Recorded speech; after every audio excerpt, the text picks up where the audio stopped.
1901.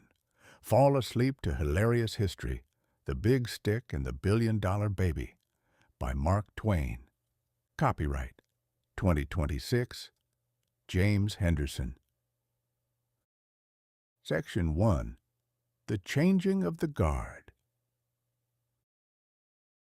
Chapter 1. The Widow of Windsor exits the stage. If 1900 was the world clearing its throat, 1901 was the year it started screaming. We've traded the Victorian velvet for the cold, hard steel of the 20th century, and the transition hasn't been what you'd call graceful.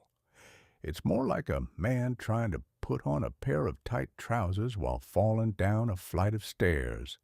You might get the pants on eventually, but you're going to have some bruises, and the neighbors are definitely going to talk.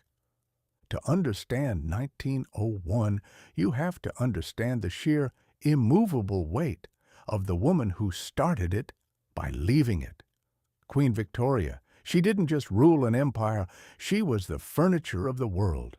For 63 years, she sat upon the British throne like a decorative but extremely judgmental paperweight, holding down a quarter of the globe's map so it wouldn't blow away in the winds of change. By January of 1901, most people on Earth had never known a world without her. To the average Londoner, the prospect of a world without Victoria was about as conceivable as a world without gravity or bad weather. She had been the Widow of Windsor for so long that people assumed mourning was simply her natural pigment. She had turned grief into a primary industry, single-handedly keeping the black crepe and funeral jewelry markets in a state of perpetual boom. If you weren't wearing a locket made of a dead relative's hair, were you even really living? But on January 22nd, at Osborne House on the Isle of Wight, the inevitable finally decided to stop being polite. Victoria, a woman who had survived 7 assassination attempts and the invention of the telephone, finally succumbed to the one thing no monarch can veto, being 81 years old. The scene at her bedside was a masterpiece of European awkwardness. You had the German Emperor, Kaiser Wilhelm II, Victoria's grandson, clutching his dying grandmother.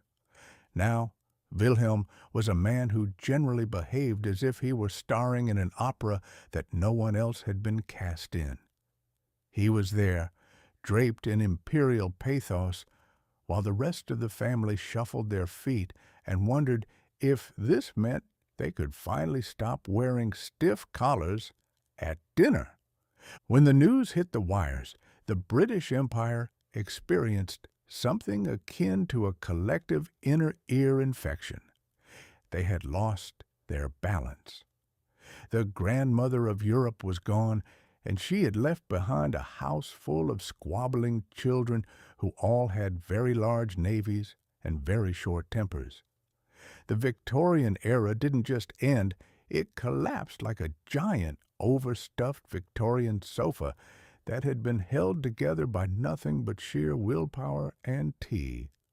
Now, you might think the passing of a monarch would be a somber, orderly affair, and on the surface it was. London was draped in enough black fabric to shroud a small moon.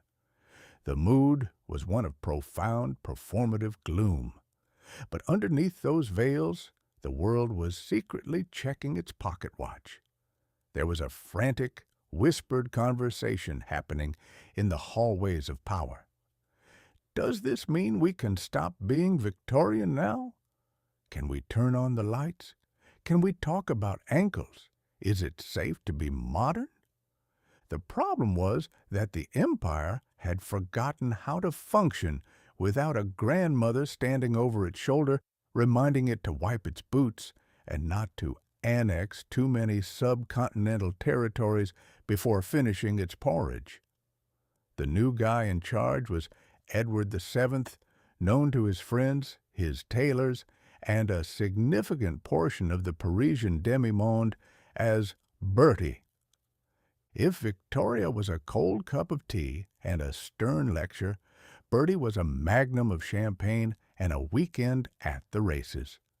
He was 60 years old and had spent his entire life in the waiting room of history, a professional Prince of Wales whose primary responsibilities included wearing hats well and making sure the scandals didn't get too far into the newspapers. When he finally took the crown, the sigh of relief from the London tobacco and liquor merchants could be heard as far away as the English Channel. The transition from Victoria to Edward was the first great vibe shift of the 20th century.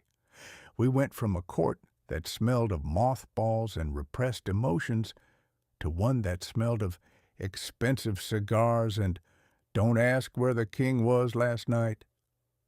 It was the end of an era where morality was measured by how many layers of petticoats you wore, and the beginning of one where morality was mostly a matter of not getting caught. But 1901 wasn't just about a change in management in London. It was about the realization that the modern world we had been promising ourselves during the great exhibitions of the 1800s had actually arrived, and it was a lot noisier than advertised. As Victoria was being buried, the world was already moving on at a terrifying pace. While the funeral procession wound through the streets of London, the horses' hooves muffled by the thick black mud of tradition, the rest of the world was looking at things like internal combustion and wireless telegraphy and wondering if they could use them to sell soap or kill each other more efficiently. There is a particular irony in the fact that Victoria, a woman who came to embody the very concept of the past, died just as the future was kicking down the door. She represented a time when you knew where you stood, usually in a very long line, waiting for a colonial administrator to tell you that your local customs were quaint but irrelevant. With her gone, the 20th century felt suddenly, dangerously unanchored. The British Empire was at its zenith, covering a quarter of the globe, but it was a zenith built on a foundation of 19th century assumptions that were starting to crack. The Boer War was dragging on in South Africa, proving that a bunch of farmers with Mauser rifles could give the world's greatest superpower a very expensive headache. It was a hint that the thin red line might be getting a bit frayed at the edges. In the United States, we were looking at the British mourning with the detached amusement of a younger brother watching his older sister cry over a broken doll. We had our own problems, our own empires to build, and our own eccentric leaders to worry about. But even in the smoke-filled rooms of New York and Washington, there was a sense that the old world had just lost its anchor. 1901 was the year we realized that the 19th century wasn't going to go away quietly. It was going to hang around like a guest who has overstayed their welcome, clutching their coat and talking about the good old days, while the new hosts are trying to figure out how to operate the electric lights. Victoria's exit was the ultimate mic drop of history. She left a world that was interconnected by cables, fueled by coal, and governed by a complicated web of royal cousins who all shared the same nose and the same delusions of grandeur. She left a world that was convinced it was the pinnacle of civilization, even as it started to sharpen its bayonets for the calamities to come. As the funeral bells tolled across the fog-choked Thames, the people of 1901 weren't just mourning a queen. They were mourning the last bits of certainty they had left. The Victorian label was being peeled off the luggage of the world, and underneath, we were starting to see the labels of the new owners, corporate, industrial, global, and slightly panicked. So, we bid farewell to the widow of Windsor. She did her job. She gave her name to an age, a style of architecture, and a particularly uncomfortable type of plumbing. She taught us that if you stay in one place long enough, eventually the whole world will start to look like you. But as the carriage carrying her coffin passed by, the spectators weren't just looking back at the 1800s. They were squinting forward into the smog of 1901, trying to see what was coming next. And what was coming next was a man with a very big stick, a very loud voice, and a complete lack of interest in Victorian etiquette. The grandmother was gone, the kids were home alone, and the 20th century was just getting started with the matches. Chapter 2. The Funeral of an Era.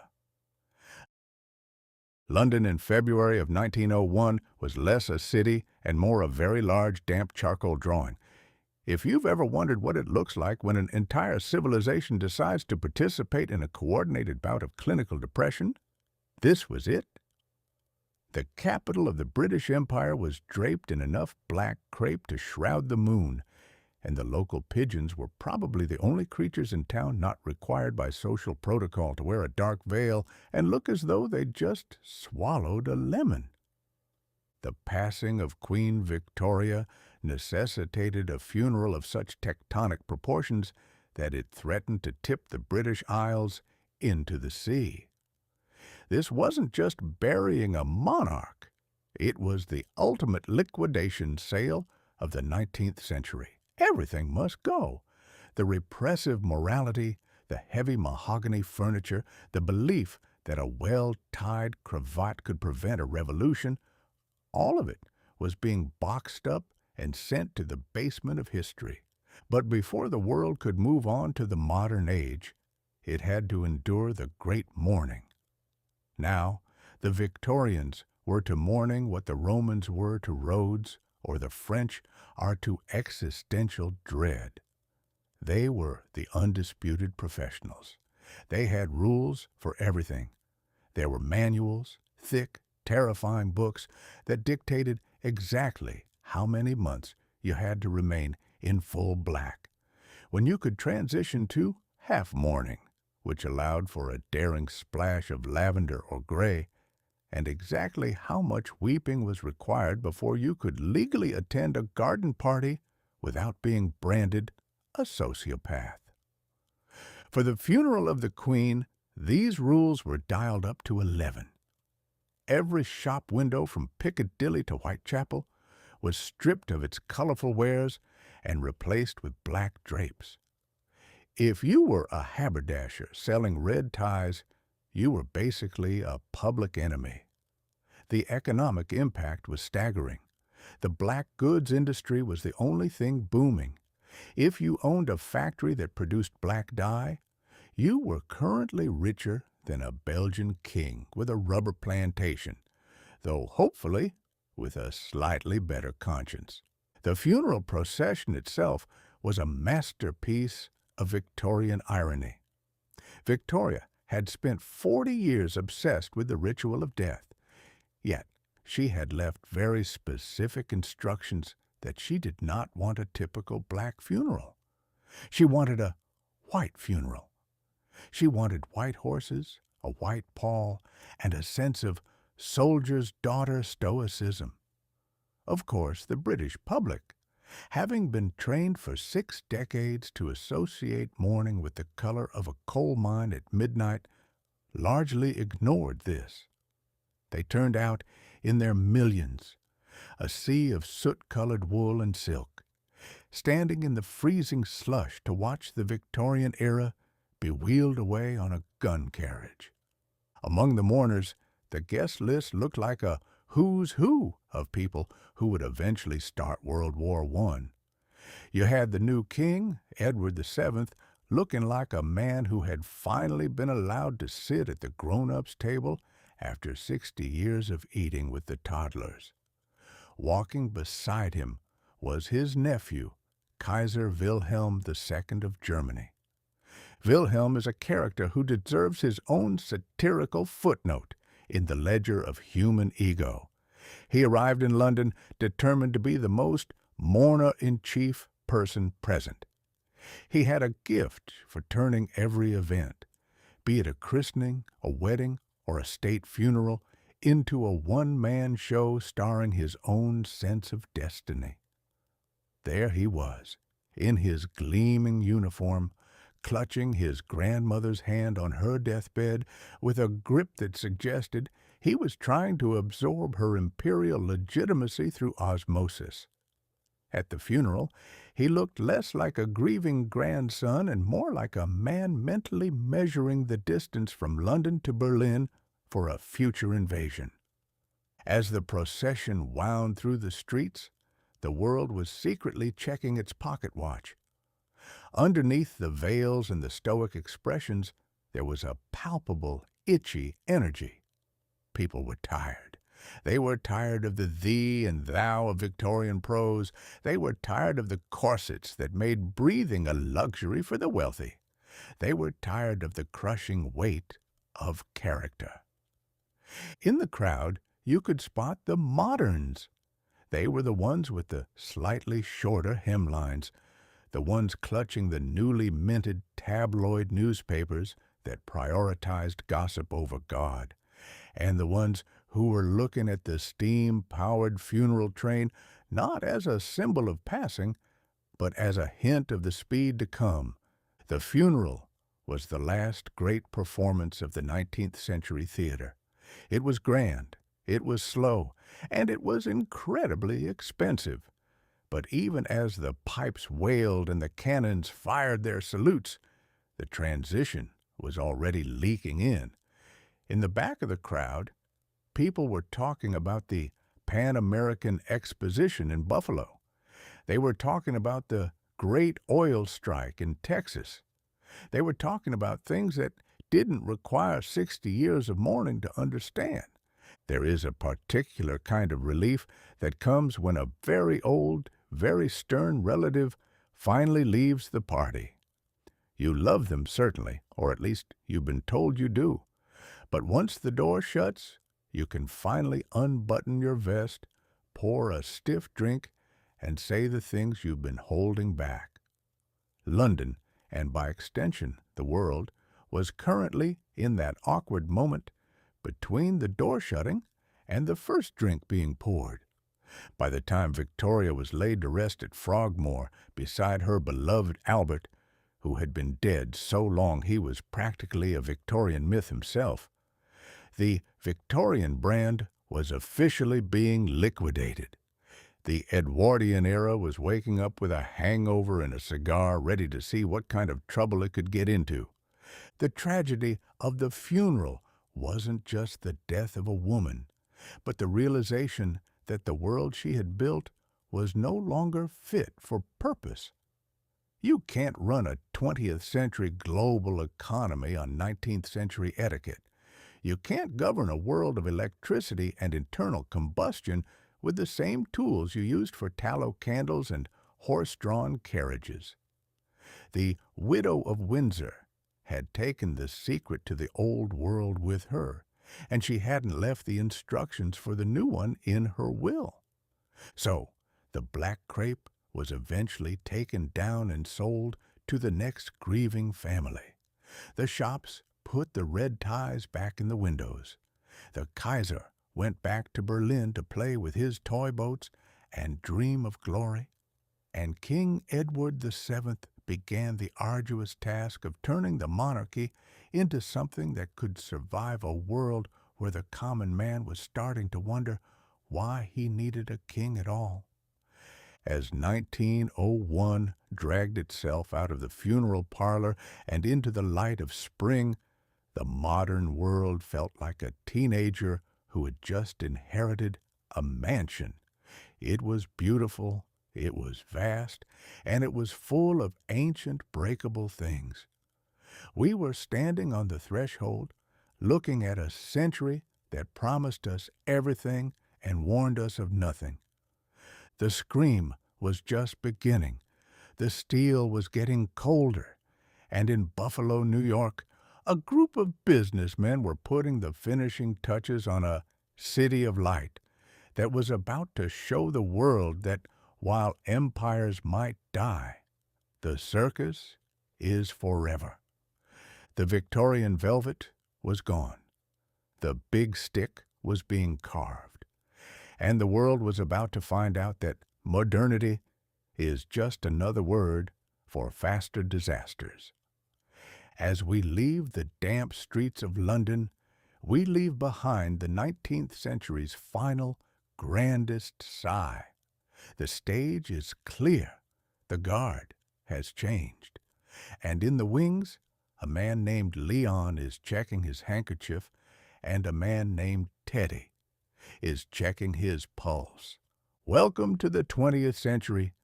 Please keep your arms and legs inside the vehicle at all times. It's going to be a bumpy 100 years.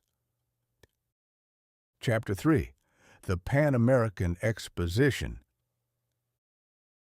If London in 1901 was a Victorian funeral parlor, Buffalo, New York, was a 4th of July firework that had been hit with a lightning bolt and refused to go out. While the British were busy folding their black crepe and wondering if the new king's waistline could survive another decade of pheasant dinners, the Americans were busy building a city out of plaster, hope, and enough electricity to fry the collective ego of the old world. The Pan-American Exposition was designed to be the ultimate American "I told you so." It was a sprawling, neon-lit fever dream erected on the shores of Lake Erie, intended to prove that the United States was no longer the awkward younger sibling of civilization, but the guy who had just bought the house next door and was planning to build a much bigger porch. To understand the audacity of Buffalo in 1901, you have to understand Niagara Falls. For centuries, the falls had been a place where nature shouted at humanity to stay back. But by the turn of the century, American engineers had looked at that thundering wall of water and seen something better than majesty. They saw a giant, liquid battery. They decided to harness the thunder of the waters to power a carnival. It was the first time in history that a massive natural wonder had been successfully put to work in the lighting department of a theme park. The result was the City of Light.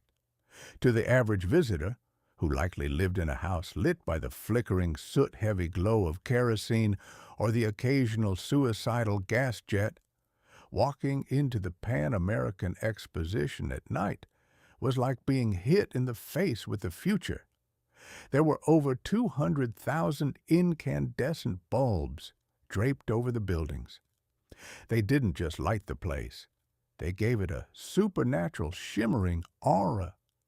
People would stand in the dark for hours just to watch the gradual illumination, a process where the lights were slowly turned up until the plaster buildings glowed like radioactive birthday cakes. It was the first time humanity had successfully conquered the night without having to worry about the wind blowing it out. Of course, because this was the Gilded Age, you couldn't just have buildings. You had to have temples.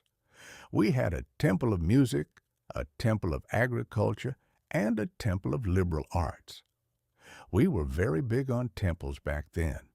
It gave a sense of divine approval to things like grain elevators and typewriters. The architecture was a riot of Spanish Renaissance furbelows, all pastel pinks, blues, and golds, designed to make the visitor feel as if they had accidentally wandered into a very expensive wedding in a Mediterranean country they couldn't find on a map. But the Pan-American Exposition was a classic American sandwich, a thin layer of high-minded progress pressed between two thick slices of absolute ballyhoo. On one side, you had the scientific exhibits. You could see the newest X-ray machines, which promised to let you look at your own bones, a thrill for anyone who had spent the last 40 years wondering what was under their skin besides sin and potatoes. You could see the infant incubators, an actual medical marvel where premature babies were kept alive in glass boxes. Naturally, in the spirit of the age, this was treated as a sideshow. People paid a nickel to stare at the glass babies, proving that while American technology was leaping forward, American taste was still firmly rooted in the let's look at something weird in a tent phase of evolution. Then, there was the midway. If the temples were the Exposition's brain, the midway was its lower gastrointestinal tract. It was a chaotic mile of a trip to the moon, a ride that involved a simulated spaceship and a lot of rocking back and forth. The old plantation, a deeply regrettable display of racial stereotypes that the era considered educational, and the streets of Cairo, where the hoochie-coochie dance was scandalizing the clergy and making the fortune of the concessionaires. It was a magnificent contradictory mess. You could discuss the future of Pan-American trade relations in the morning and be chased by a man in an elephant suit by mid-afternoon. It was humanity's way of saying, "We've harnessed the power of the gods, now let's use it to sell popcorn and look at a lady with a beard." In the center of all this stood the Electric Tower, a 375-foot monument to the fact that we had more steel than we knew what to do with. At its peak sat a statue of the genius of light, looking down on the crowds with an expression that said, "I can't believe you people are using all this wattage to look at a two-headed calf." The mood in Buffalo that summer was one of unbridled, almost aggressive optimism. We believed that the 20th century was going to be a clean, well-lit place where science would solve every problem. We thought we had domesticated the lightning and organized the world into a series of neat, pastel-colored pavilions. We were so busy patting ourselves on the back for our ingenuity that we failed to notice that the human heart is a much more difficult thing to wire for electricity than a plaster temple. This brings us to the guest of honor, President William McKinley. McKinley was the ultimate Victorian American hybrid. He was a man of immense dignity, a man of the people, who nonetheless dressed as if he were constantly expecting to be photographed for a commemorative plate. He arrived at the Exposition in September, the personification of the nation's success. He had won the Spanish-American War, he had stabilized the currency, and he had a chin that suggested he had never once doubted a decision in his life. His speech at the Expo was a masterpiece of everything is great oratory. He spoke of the teeming hives of industry and the unexampled prosperity of the Republic. He was the high priest of the Gilded Age, standing in his own temple, telling the congregation that the feast would never end. But as McKinley moved through the crowds, he was followed by a shadow that didn't show up in the 200,000 electric lights. You see, the problem with a city of light is that it creates very dark corners. And in one of those corners was a young man named Leon Czolgosz. Leon was a man who had looked at the unexampled prosperity and noticed that it didn't seem to include him or the millions of people working 12-hour shifts in the teeming hives of industry. He was an anarchist, which in 1901 was the catch-all term for someone who has decided that the only way to fix a broken machine is to hit it with a hammer. Leon didn't care about the electric tower. He didn't care about the glass babies or the hoochie-coochie dancers. He had a .32 caliber Iver Johnson revolver and a handkerchief. The handkerchief is the detail that always sticks in the throat of history. On September 6th, as the president stood in the Temple of Music, shaking hands with a line of citizens that stretched halfway to the falls, Leon approached. He had his right hand wrapped in a bandage as if he were injured. In reality, the bandage was a handkerchief concealing the gun. It was a classic piece of 1901 theater. In a world obsessed with appearances, the injured hand was a ticket to proximity. People stepped aside for the man with the bandage. The president, ever the gentleman, actually reached out to shake Leon's left hand, pitying the poor fellow's injury. It was the ultimate collision of 2 centuries. You had McKinley, the 19th century statesman, standing in a 20th century city of light, being taken down by a man who used a piece of fabric and a piece of lead to prove that no matter how many light bulbs you string up, the world is still a very dangerous place to stand in the open. The shots rang out in the Temple of Music, and the music stopped. The City of Light didn't go dark. It stayed brilliantly, mockingly bright. But the illusion of the perfect age shattered into a million pieces of plaster and glass. Suddenly, the X-ray machines and the medical marvels weren't just exhibits. They were desperate needs. The doctors rushed in, but as we'll see, they brought their 19th century habits to a 20th century crisis. They poked and they prodded, and they proved that while we could send a signal across the ocean and harness the power of a waterfall, we still hadn't figured out that you should probably wash your hands before you put them inside a president. Buffalo in 1901 was the peak of our arrogance. We thought we had paved over the messiness of human nature with liberal arts and electric towers. We thought we had turned the world into a manageable, brightly lit map. But as the president lay bleeding in the Temple of Music, the world realized that the 20th century wasn't going to be a peaceful stroll through a Spanish Renaissance garden. It was going to be a brawl. And the big stick was about to be passed to a man who didn't mind getting his hands dirty. But for now, the lights stayed on in Buffalo. The Ferris wheel kept turning. The babies in the incubators kept breathing. And the rest of the world looked at the City of Light and realized that the screaming had only just begun. The 19th century was officially dead, and it hadn't even waited for the funeral to end before it started making a mess of the new one. Section 2. The Buffalo Tragedy. Chapter 4. McKinley's Third Handshake. In the grand, chaotic catalog of human history, there is a recurring theme.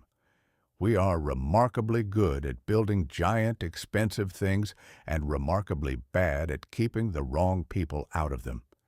We build unsinkable ships and then drive them into the first ice cube we find. We build impenetrable fortresses and leave the back door unlocked for the milkman. And in 1901, we built a Temple of Music in Buffalo, filled it with the most powerful man in the Western Hemisphere, and then let a man with a visible dripping bandage on his hand walk right up to him and say hello. To understand the assassination of William McKinley, you have to understand that in 1901, the Secret Service was less of a high-tech security apparatus and more of a polite suggestion. Their primary job historically had been catching counterfeiters, men who made bad nickels. Protecting the president was a side hustle they did in their spare time, usually by standing around in ill-fitting suits and looking suspiciously at anyone who appeared to be carrying a cartoonish black bomb with a sputtering fuse. President McKinley himself was a man of the old school. He believed that in a republic, a leader should be accessible. He viewed his popularity as a physical shield, as if the sheer volume of people who liked his tariff policies could somehow deflect a bullet. He was the major domo of the Gilded Age, a man who looked like he had been carved out of a very expensive, very dignified bar of soap. He loved a good reception. He loved the public handshake. To McKinley, shaking hands with the masses was the fuel that kept the American engine humming. It was a democratic sacrament, and he performed it with the mechanical precision of a steam loom. Enter Leon Czolgosz. If McKinley was the bright, shining light of the Pan-American Exposition, Leon was the fuse that had been short-circuited by too much rain and too much resentment. Leon was a man who had been chewed up and spat out by the teeming hives of industry McKinley so loved to praise. He was an anarchist, but not the kind who sits in a cafe in Paris arguing about the nuances of collective ownership over a glass of absinthe. Leon was the kind of anarchist who lived in a barn, read a few pamphlets, and decided that the world was a giant clock that could only be fixed if you threw a heavy wrench into the gears. Leon had spent the summer wandering around Buffalo like a ghost at a garden party. He bought a .32 caliber Iver Johnson revolver for $4.50, which, at the time, was about the price of a decent pair of boots, proving that in America, the right to bear arms has always been more affordable than the right to walk comfortably. On September 6th, the heat in Buffalo was the kind of humid, heavy blanket that makes everyone feel as if they're breathing through a wet sock. Inside the Temple of Music, the air was thick with the scent of floor wax, sweat, and the collective anticipation of 5,000 people waiting to touch the hand of power. McKinley was in his element. He stood at the front of a long, winding line, smiling, nodding, and performing the McKinley grip, a quick, efficient squeeze that moved the person along before they could ask for a job or a loan. Leon was in that line. He had his right hand wrapped in a white handkerchief, looking for all the world like a man who had suffered a painful injury. Now the Secret Service agents on duty, men with names like Foster and Ireland, noticed the bandage. They looked at Leon. They saw a young man, clean-shaven, well-dressed, and seemingly in pain. They thought, "Poor fellow, he's hurt his hand. He's probably just a hard-working laborer who wants to see the president." They were looking for the anarchist type, the wild-eyed, bearded fanatic shouting about the proletariat. They weren't looking for a guy with a handkerchief. It is the great tragedy of security that we are always looking for a monster and failing to notice the man with a laundry problem. As Leon approached the head of the line, McKinley saw the bandage. Being a man of immense, almost pathological politeness, McKinley reached out for Leon's left hand. It was a gesture of supreme courtesy. He was going to give the young man the third handshake, the one reserved for the injured and the weary. McKinley reached out to bridge the gap between the presidency and the people. Leon reached out to bridge the gap between the 19th century and the 20th. 2 shots rang out. The first bullet hit a button on McKinley's vest and bounced off, which should have been a sign from the universe to pack it in and go home. But the second bullet was more ambitious. It entered the president's abdomen, passing through his stomach, his kidney, and his dignity. before nestling into the muscles of his back. The Temple of Music suddenly lived up to its name, though the song it played was a discordant screech of panic. The crowd didn't just move, it curdled. Leon was tackled by a man named Jim Parker, a 6-foot-tall black man who had been standing in line behind him. Parker didn't wait for a Secret Service directive. He simply leveled the anarchist with a right hook that probably would have knocked the 19th century into the 21st all by itself. The Secret Service and the police pounced on Leon, beating him with a ferocity that suggested they were trying to punch the very concept of anarchy out of his skull. And here, in the middle of the carnage, McKinley showed why he was a Victorian to the end. As he slumped into the arms of his aides, blood blooming across his white vest, he looked at the mob beating his assassin and whispered, "Easy on him, boys." Even as he was dying, McKinley was worried about the decorum of the event. He followed this up by telling his secretary, "My wife, be careful, Cortelyou, how you tell her." It was a master class in stoicism. If you're going to be shot in a plaster temple powered by a waterfall, you might as well go out with the poise of a man who is merely annoyed that the dinner service has been delayed. The tragedy of McKinley's third handshake isn't just that a president died, it's that he died at the hands of the very world he thought he had perfected. He was killed by a cheap, mass-produced gun, held by a man who was the byproduct of the Industrial Revolution inside a building lit by the electricity of the future. The City of Light had provided the perfect stage for a very dark act. As they carried McKinley out of the temple, the exposition didn't stop. The light stayed on. The midway barkers kept shouting. The infant incubators kept humming. The machine of progress was too big to shut down just because the operator had been shot.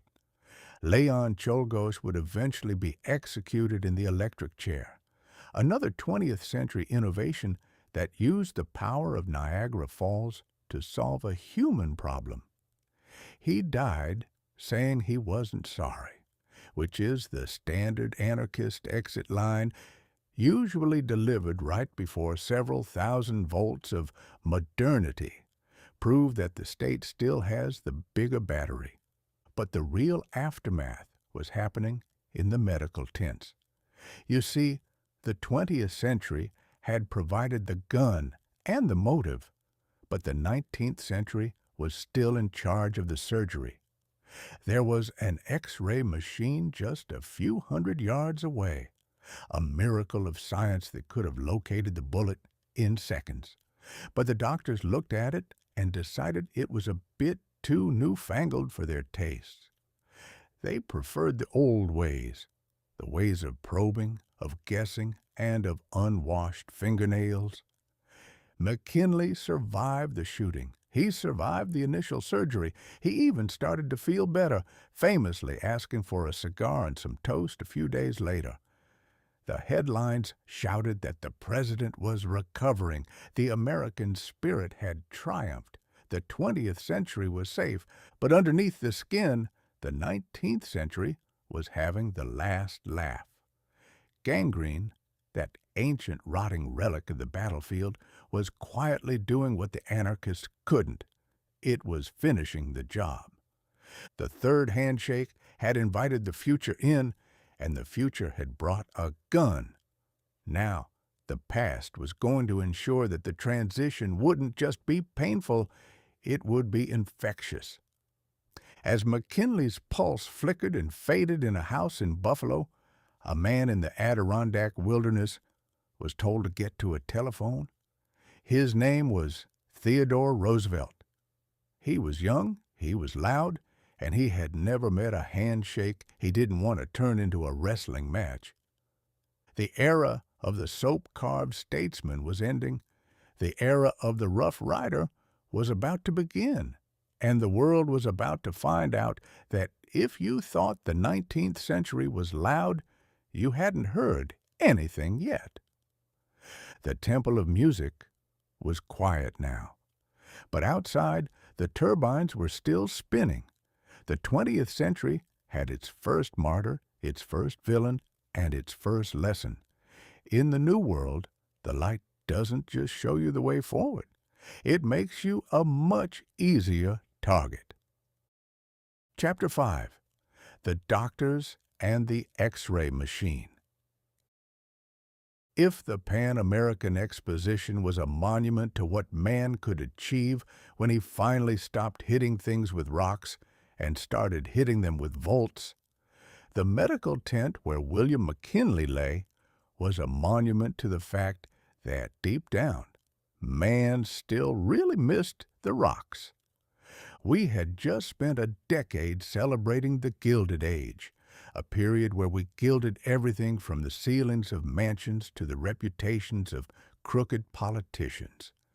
But as it turns out, we forgot to gild the surgeon's fingernails.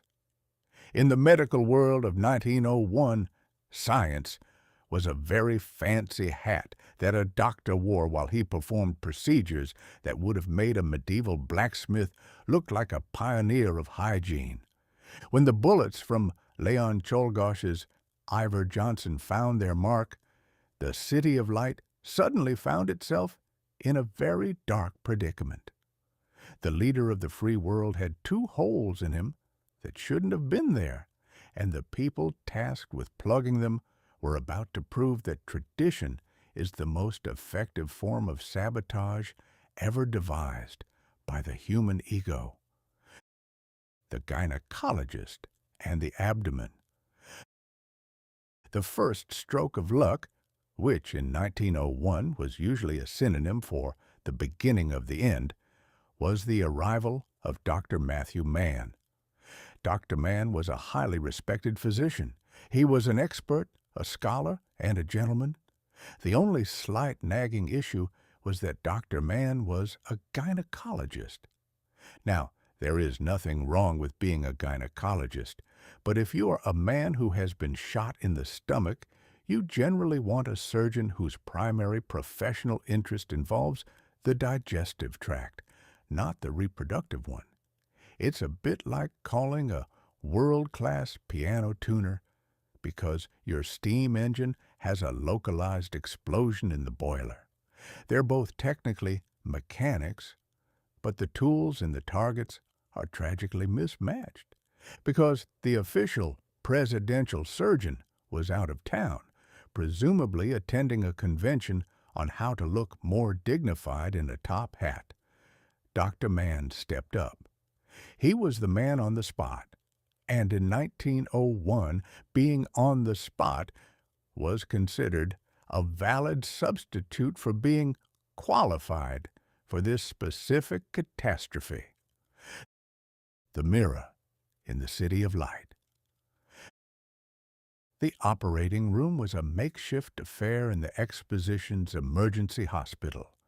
Remember, this was the City of Light, a place powered by the thundering majesty of Niagara Falls. There were enough light bulbs outside the window to be seen from the moon. But inside the operating room, they didn't have a single electric light over the table. Instead, they did what any sensible, forward-thinking 20th century doctor would do. They used a handheld mirror to reflect the fading afternoon sunlight into the president's open abdominal cavity. It was a scene straight out of an adventure novel, except instead of searching for Aztec gold, they were searching for a .32 caliber lead slug amidst a mess of presidential intestines. "We have harnessed the lightning," the world shouted. "Hold that mirror steady. I think I see a kidney," the doctor replied. The invisible assassin, the X-ray. While Dr. Mann was rummaging around inside McKinley like a man looking for a lost nickel in a shag carpet, Thomas Edison, the Wizard of Menlo Park himself, sent word that he was shipping a brand new X-ray machine to Buffalo. This was the ultimate Deus ex machina. It was a device that could look through human flesh without the need for a scalpel or a mirror. It was right there. It was ready. It could have told the doctors exactly where the bullet was hiding, saving them from the exploratory poking that was currently turning the president's midsection into a pincushion. The doctors looked at this miracle of modern physics and collectively decided, no, thanks. Their reasoning was a masterpiece of scientific arrogance. They were worried the machine might tire the president. They were suspicious of invisible rays. But mostly, they were surgeons of the old school. To them, seeing was something you did with your fingers. If a doctor couldn't find a bullet by sticking his unwashed hand into a wound and wiggling it around, then the bullet simply didn't want to be found. They treated the X-ray machine like a vulgar piece of stage magic, preferring the honest work of manual probing. It's a recurring theme in history. We would rather fail using the methods we understand than succeed using a method that makes us feel like we aren't the smartest people in the room. The cult of the unwashed hand. This brings us to the real killer. It wasn't the bullet, and it wasn't the anarchist. It was the microbe. By 1901, Joseph Lister's theories on antisepsis, the radical idea that maybe, just maybe, you shouldn't perform surgery with the same hands you used to open a door or shake a stranger's hand, had been around for decades. But in the upper echelons of American medicine, germ theory was still treated as a bit of a fad, like bicycles or women's suffrage. The doctors in Buffalo operated on McKinley without gloves. They probed the wound with their fingers. They didn't use masks. They were gentlemen, and in their minds, a gentleman's hands were inherently clean because of his social standing. They were literally trying to out-snob the bacteria. As they poked and prodded, they weren't just looking for a bullet. They were depositing a fresh colony of 19th century filth directly into the president's bloodstream. They eventually gave up on finding the bullet, sewed him back up, and declared the operation a resounding success. The toast and the turn. For a few days, it looked like the doctors were right. McKinley woke up. He was cheerful. He asked for a cigar. He even ate a piece of toast. The newspapers went wild. The president defies death. Science triumphs over anarchy. It was a beautiful week of delusional optimism. McKinley was sitting up in bed, chatting about the future, while inside his body, the gentlemanly bacteria were throwing the biggest party of the century. Gangrene is a patient assassin. It doesn't need to shout. It just needs a dark, moist place to work. While the doctors were busy patting themselves on the back and accepting the congratulations of a grateful nation, the president's internal organs were quietly turning into a science project gone wrong. On September 13th, the toast and cigar phase of the recovery came to a crashing halt. The president collapsed. The success of the surgery was revealed to be a hollow shell.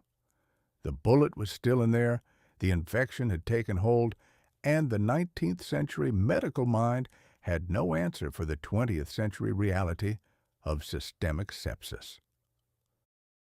The lesson of the plaster temple. When McKinley finally passed away on September 14th, the irony was complete. He had died in a city of the future, surrounded by the greatest inventions of the age, because the men in charge of his life were too stuck in the past to use them. The doctors had treated the president like a Victorian house. They focused on the facade, ignored the plumbing, and were surprised when the whole thing collapsed from rot. The X-ray stayed in its crate, a silent witness to what might have been. The light bulbs stayed outside, illuminating the temple of music, while the doctors worked by candlelight and mirrors. The scalpel did its job, but the hands that held it were carrying the germs of 1,000 years. The death of McKinley was the final brutal proof that you cannot move into the future if you are still carrying the baggage of the past. You can build a city of light, but if you don't change the way you think, you're just sitting in a very bright version of the Dark Ages. As the news spread, the world realized that the grandmother of Europe was gone, and now the protector of the Republic was gone too.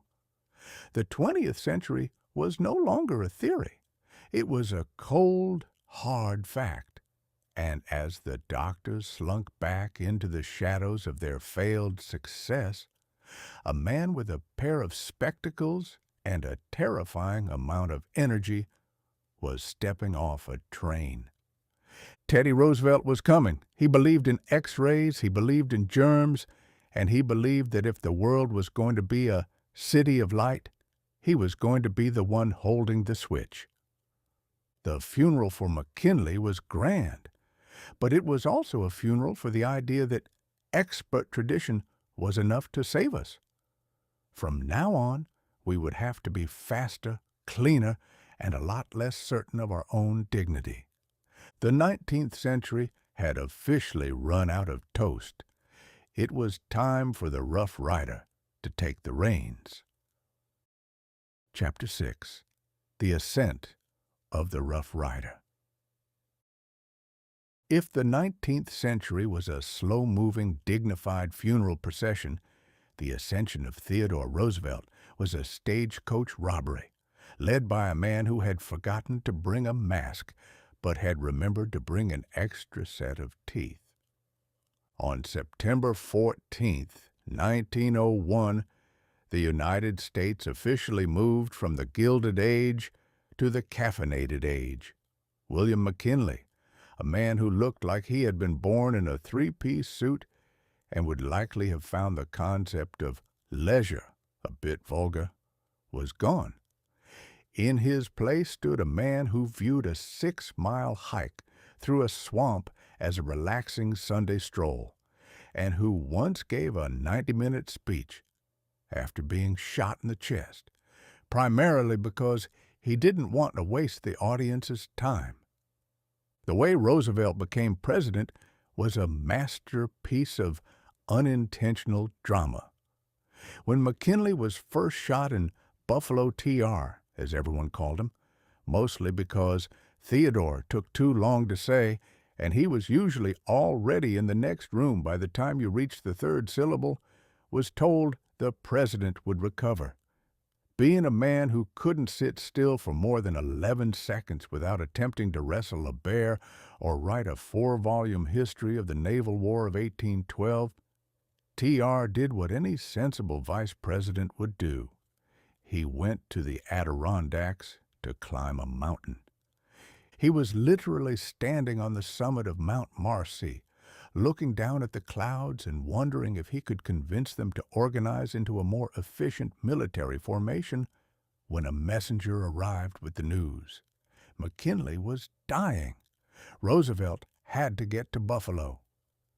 The journey that followed was the first modern presidential scramble.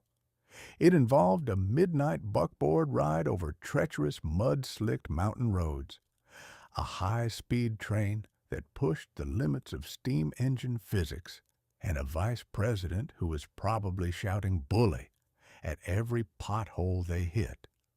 By the time he reached the Ansley Wilcox house in Buffalo to be sworn in, he looked less like a statesman and more like a man who had just survived a landslide, which in a political sense he had. The Swearing In, a Library Without a Bible. The inauguration of Theodore Roosevelt was the shortest, least decorative, and most frantic swearing-in American history. It took place in a library, which was appropriate as T.R. read about 3 books a day, usually while eating breakfast and lifting weights. There was no parade. There were no fireworks. There wasn't even a Bible handy at the start.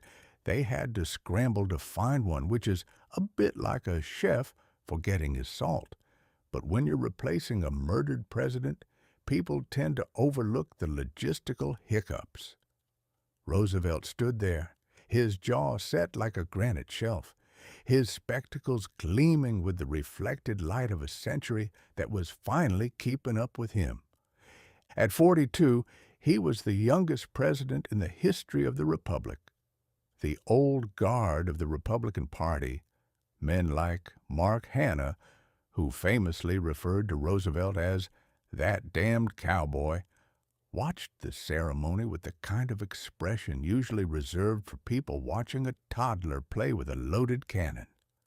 They had put him in the vice presidency specifically to keep him quiet. The vice presidency was where political careers went to die in 1901. It was a decorative shelf for people who were too popular to fire, but too annoying to promote. But as the saying goes, man proposes and the anarchist disposes. The cowboy was now the sheriff. The White House Zoo, a gymnasium with a library attached. When the Roosevelts moved into the White House, the building underwent a personality transplant. Under the previous administration, the executive mansion was a place of hushed tones, heavy drapes, and the occasional smell of stale cigar smoke. Under T.R., it became a cross between a world-class university and a chaotic petting zoo. The Roosevelt children, 6 of them ranging from the sophisticatedly rebellious Alice to the youngest, Quentin, treated the halls of power like a private playground. They slid down the grand staircase on silver serving trays. They took their pony Algonquin up the elevator to visit a sick brother in his bedroom. They kept a menagerie of pets that would have made Noah think twice. A one-legged rooster, a badger named Josiah, a small bear, a lizard named Peter the Great, a blue macaw. Roosevelt himself was the head zookeeper. He would finish a meeting about trust busting or the Panama Canal and then immediately challenge a visiting diplomat to a wrestling match on the lawn. He introduced judo to the White House. He boxed with professional heavyweights until he lost the sight in one eye, at which point he decided it was probably safer to switch to lethal games of single stick. The neighbors in Washington, D.C. began to complain about the noise. It wasn't just the barking dogs or the shouting children. It was the sound of a president who was constantly doing something. 1901 was the year the executive branch stopped being a referee and started being a linebacker. The big stick and the new diplomacy. It was during this first year that Roosevelt popularized the proverb that would define American foreign policy for the next century. Speak softly and carry a big stick. You will go far. It's a lovely sentiment, though it should be noted that Roosevelt almost never spoke softly. He spoke with the volume of a man trying to be heard over a nearby waterfall, and his stick was the United States Navy, which he was currently turning into a global force that could park its boats in anyone's bathtub if they didn't behave. The big stick wasn't just a military philosophy. It was a lifestyle. It was the idea that America was no longer a spectator in the grand theater of the world. If the British Empire was the grandmother of the world, T.R. decided that America was the enthusiastic nephew who had just graduated from law school and bought a pair of boxing gloves. He looked at the map of the world and saw a series of puzzles to be solved. He saw the Panama Canal not just as an engineering project, but as a way to prove that man, specifically American man, could carve a path through the earth because it was convenient for his navy. He looked at the monopolies, the great trusts, and decided that if a corporation got too big, it was his personal responsibility to take it out behind the woodshed for a talk. The modernity of the spectacle. Roosevelt was the first president to truly understand the power of the press. He didn't just give interviews, he was an interview. He knew that the 20th century was going to be the era of the image. He posed for photographs with his foot on a dead lion. He sat for portraits that made him look like a thunderstorm in a tuxedo. He invited reporters to watch him shave so they could see he was a regular man who happened to have the energy of a nuclear reactor. By the end of 1901, the Rough Rider had transformed the presidency from a bureaucratic office into a bully pulpit. He realized that if you could capture the imagination of the people, you didn't need to wait for Congress to catch up.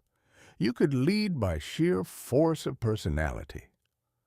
"The president is a 6-year-old," one of his friends famously said, "but he is a very great 6-year-old." As 1901 drew to a close, the world was starting to realize that the billion-dollar baby, the United States, was finally walking. And it wasn't just walking, it was sprinting, swinging a stick and shouting, "Bully!" at the top of its lungs. The Victorian era was truly over. The era of the Rough Rider had begun, and the White House would never be quiet again. The neighbors were complaining, but the rest of the world was leaning in, trying to hear what the man with the spectacles was going to say next. It turned out he had a lot to say, and most of it involved changing the world whether it was ready for it or not. Section 3. The Invisible and the Inescapable. Chapter 7. Marconi's Three Little Dots. By December of 1901, the world was already exhausted. We'd buried a queen, survived an assassination, inaugurated a president who acted like he was powered by a hidden steam engine, and we were still trying to figure out why the city of light kept flickering. You'd think humanity would have asked for a quiet moment to sit in a dark room and contemplate its choices. Instead, a young Italian gentleman named Guglielmo Marconi decided that the air itself wasn't working hard enough and figured out a way to make it carry our gossip across the Atlantic Ocean. To understand the sheer, unadulterated witchcraft of what Marconi was attempting, you have to remember that 1901 was a tactile year. If you wanted to move something, you pulled a lever. If you wanted to see something, you lit a wick. If you wanted to talk to someone in London from New York, you had to rely on a series of massive copper cables that had been painstakingly dragged across the jagged, freezing floor of the Atlantic by ships that looked like they were one bad wave away from becoming part of the scenery. Communication was a physical struggle. It was heavy, it was wet, and it was prone to being chewed on by deep-sea creatures who didn't appreciate the nuances of international trade. Then came Marconi. Marconi was a man who looked at the empty space between 2 points and saw a missed business opportunity. He didn't believe in wires. He believed in Hertzian waves, invisible ripples in the ether that behaved exactly like magic, provided you had enough batteries and a sufficiently tall pole. The scientific community of 1901 looked at Marconi with the same skeptical squint we now reserve for people who claim they can heal chronic back pain with the power of crystals. Invisible signals, they scoffed. If I can't trip over it, it isn't real. The Newfoundland Kite Club. In December, Marconi arrived in St. John's, Newfoundland. He chose Newfoundland for the same reason anyone chooses Newfoundland in the winter, because it was the closest piece of solid rock to Europe that hadn't yet been reclaimed by the sea. He set up shop in an abandoned fever hospital on Signal Hill, which is a wonderful bit of historical foreshadowing for the kind of viral nonsense the airwaves would eventually carry. His plan was simple in theory and ridiculous in practice. His partners in Cornwall, England, some 2,100 miles away, would blast a signal into the sky, using a transmitter that consumed enough electricity to dim the lights in half of London. Marconi, standing on a frozen hill in Canada, would catch that signal using a wire dangled from a kite. Now, if you have ever tried to fly a kite in a stiff breeze, you know it is a task designed by the universe to humble the arrogant. Marconi wasn't just dealing with a stiff breeze. He was dealing with the North Atlantic in December.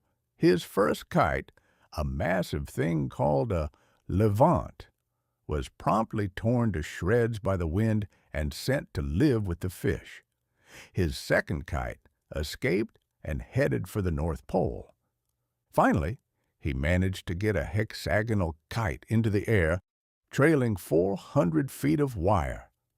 There he stood, a 27-year-old Italian in a heavy coat, holding a telephone receiver to his ear, listening to the static of the universe and waiting for a sign. The letter S. On December 12th, at roughly 12:30 p.m., it happened. Through the crackle of atmospheric interference and the sound of his own teeth chattering, Marconi heard it. Click, click, click. It was the letter S in Morse code, 3 little dots. "Did you hear that?" he asked his assistant, Mr. Kemp. "I did," Kemp replied, likely wondering if they were both having a simultaneous auditory hallucination brought on by hypothermia. Think about the irony of that moment. Marconi had just achieved the most significant technological breakthrough since the invention of the wheel, and all he had to show for it was the 19th letter of the alphabet. He didn't send a grand proclamation. He didn't send, "What hath God wrought?" or "Come here, Watson, I need you." He sent the literary equivalent of a shrug. But those 3 dots were the death knell for the 19th century. They proved that the world was no longer a collection of isolated islands connected by slow ships and expensive strings. The invisible had become inescapable. The death of privacy and the birth of the real-time grumble. The immediate reaction to Marconi's success was a mixture of awe and corporate panic. The Anglo-American Telegraph Company, which owned the physical cables under the ocean, immediately threatened to sue Marconi for trespassing on their monopoly. They argued that because they had the rights to all communication between England and Newfoundland, Marconi was technically stealing their air. It was the first time in history that a corporation tried to patent the atmosphere. It wouldn't be the last, but it was a bold start for 1901. But the real impact was on the human experience. Before Marconi's S, if you wanted to insult someone 3,000 miles away, you had to write it down, put it on a boat, and wait 2 weeks for them to get offended. By the time they received the insult, you might have already forgotten why you were angry, or they might have died of scurvy, rendering the whole point moot. Marconi changed all that. He gave us the ability to be annoyed in real time. He paved the way for the wireless radio, the television, and eventually the ability to read a stranger's opinion about your breakfast from across the planet while you're still eating it. The wireless vibe shift. By the end of December 1901, the world felt smaller, but it also felt significantly more crowded. The air was now full of things we couldn't see. People began to worry that these Hertzian waves would scramble their brains, curdling their milk, or cause their umbrellas to spontaneously combust. But the Rough Rider in the White House loved it. Teddy Roosevelt saw the wireless as another big stick to swing. If you could talk to your Navy without waiting for a bird to fly home with a note, you could run an empire from your breakfast table. Marconi's 3 little dots were the first pebbles in an avalanche of information. 1901 was the year we realized that we didn't need to be touching the world to break it. We could do it from a distance, using nothing but the invisible ripples of the ether and a very expensive kite. As Marconi packed up his shivering assistant and his shredded kites, he knew he had won. The billion-dollar baby of American industry was already looking for ways to put a coin slot on the airwaves. And the widow of Windsor's world of hushed letters and wax seals was officially a museum piece. The signal had been sent. The world was listening. And as it turned out, once we started talking to each other across the ocean, we realized we had a lot more to argue about than we previously thought. Chapter 8. The Spindletop Geyser. If 1901 was a poker game, and most of human history is just a series of high-stakes bluffs, punctuated by the occasional accidental flush, then Texas was the player sitting in the corner with a dusty hat, a bad cough, and an ace hidden in every orifice. Up until January of 1901, Texas was primarily known for 2 things, being very large and being very dry. It was a landscape of cattle, cotton, and cactus, where the most valuable liquid was water and the second most valuable was whiskey. If you found a black, viscous substance bubbling up on your property, you didn't call a banker. You called a priest to exorcise the land. Or at the very least, you moved your cows so they wouldn't get their hooves sticky. Crude oil was considered a nuisance, a geological prank that ruined perfectly good grazing land. But on a small, unassuming mound near Beaumont called Spindletop, the earth decided it was tired of being a silent partner in the American experiment. It decided to vomit. The one-armed prophet of the Big Hill. To understand Spindletop, you have to meet Patillo Higgins. Higgins was a one-armed self-taught geologist and dreamer who had a theory that a salt dome near Beaumont was sitting on a literal ocean of oil. In the late 1800s, being a self-taught geologist with a radical theory was a polite Victorian way of saying you are a lunatic who should probably be kept away from sharp objects. Higgins spent years trying to convince people to drill into the Big Hill. The townspeople of Beaumont, with the collective wisdom of people who had spent their lives staring at the rear end of a mule, laughed him out of every room. They called him a fraud. They called him a fool. But in 1901, fool was quickly becoming the job title for anyone who was about to become a multimillionaire. Eventually, Higgins teamed up with Captain Anthony Lucas, a mining engineer who had a better pedigree and a slightly more professional-looking mustache. They started drilling, and they failed. Then they drilled again, and they failed harder. They were drilling through sand that behaved like liquid collapsing their holes and eating their equipment. By the end of 1900, the operation was a joke. The big hill was just a hole in the ground where money went to die. The roar from the basement. On the morning of January 10th, 1901, the crew was down to their last bit of hope and a very tired rotary drill. They had reached 1,139 feet. Suddenly, the drill pipe began to quiver. Then it began to dance. Then it was shot out of the ground like a 19th century rocket, followed by a terrifying subterranean groan that sounded like the planet was having a very violent gastrointestinal event. For a few minutes, there was silence. The mud had stopped flying. The crew stood around, probably wondering if they should start running or start praying. Then came the gusher.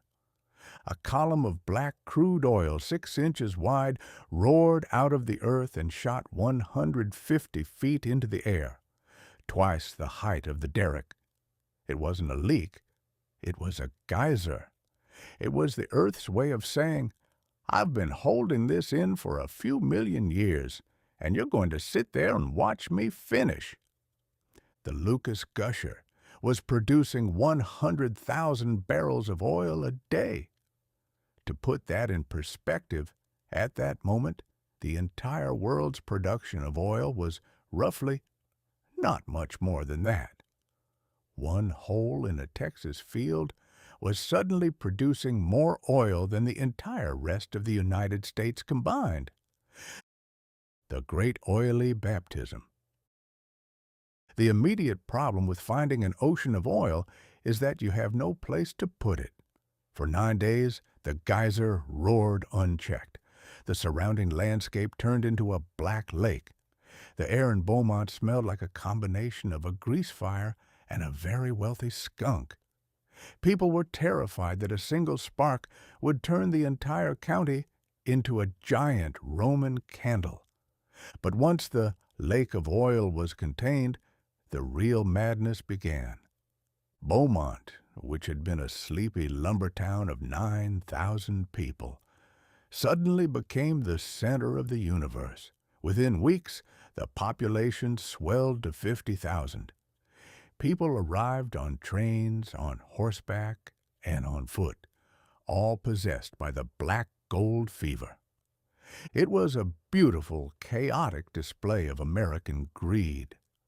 Land that had been worth $10 an acre was suddenly selling for nearly $1 million. Men were buying and selling leases on street corners, using the backs of envelopes in the palms of their hands. You could make a fortune in the morning and lose it in the afternoon to a man selling guaranteed oil maps drawn in crayon. The death of the whale and the birth of the vroom. Before Spindletop, oil was primarily used for kerosene lamps and lubricating the occasional squeaky hinge. It was an expensive luxury.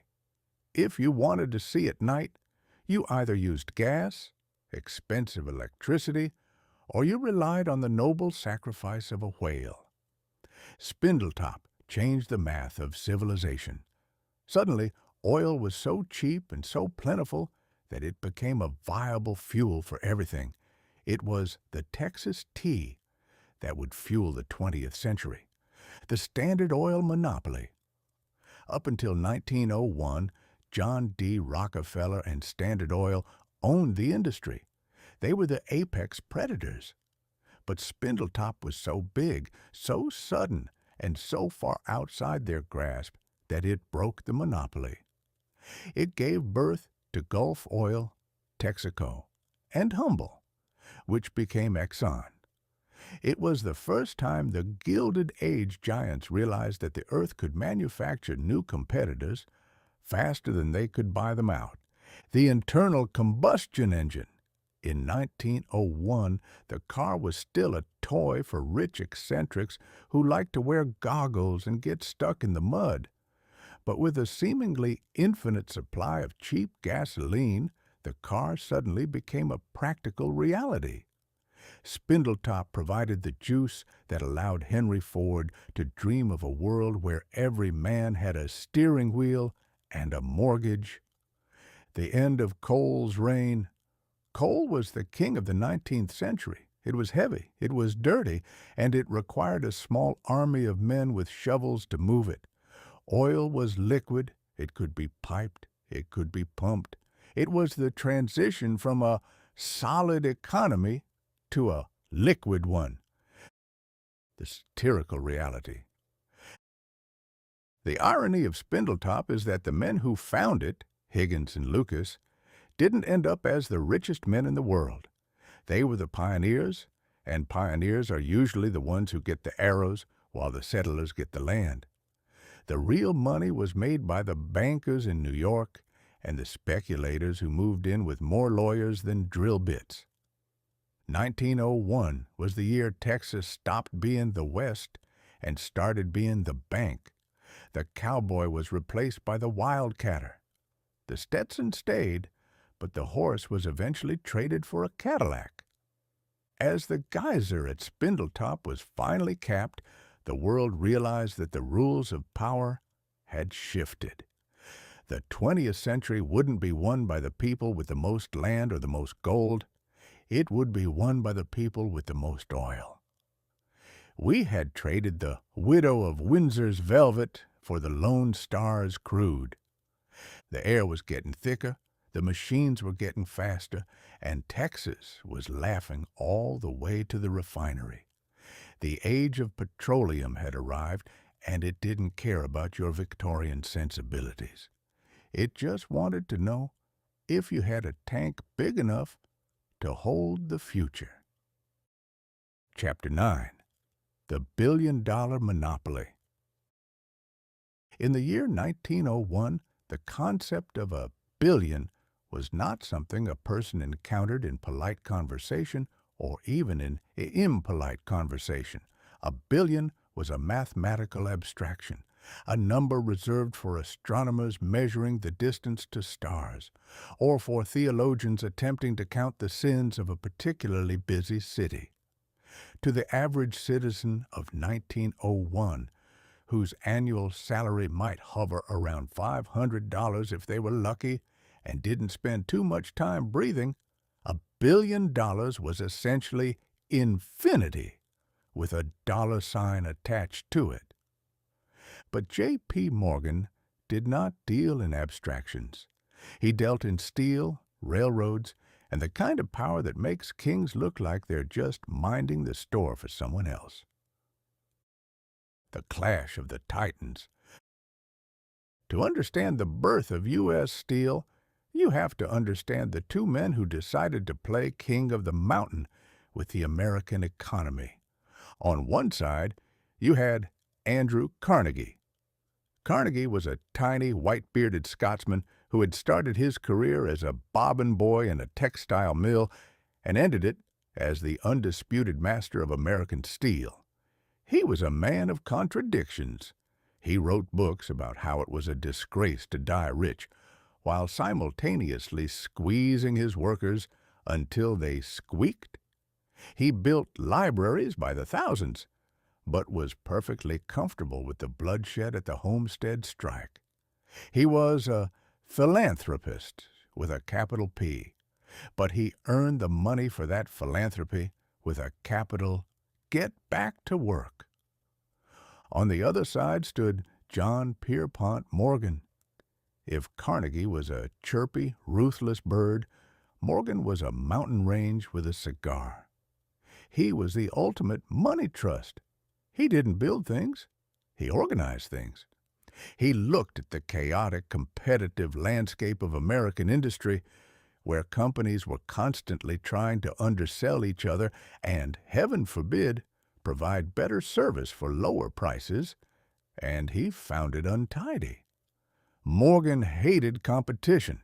He thought it was wasteful. He preferred Morganized stability, which is a financier's way of saying a monopoly where I get a piece of everything. The scrap of paper. The deal that created the first billion-dollar corporation didn't happen in a marble-floored boardroom with a team of lawyers and a PowerPoint presentation. It happened because Andrew Carnegie was getting old and wanted to spend his remaining years giving away his money, so the public would forget how he'd made it. Morgan sent an intermediary to ask Carnegie what his price was. Carnegie, presumably while sitting in his castle in Scotland and thinking about how much he liked libraries, scribbled a figure on a scrap of paper: $480 million.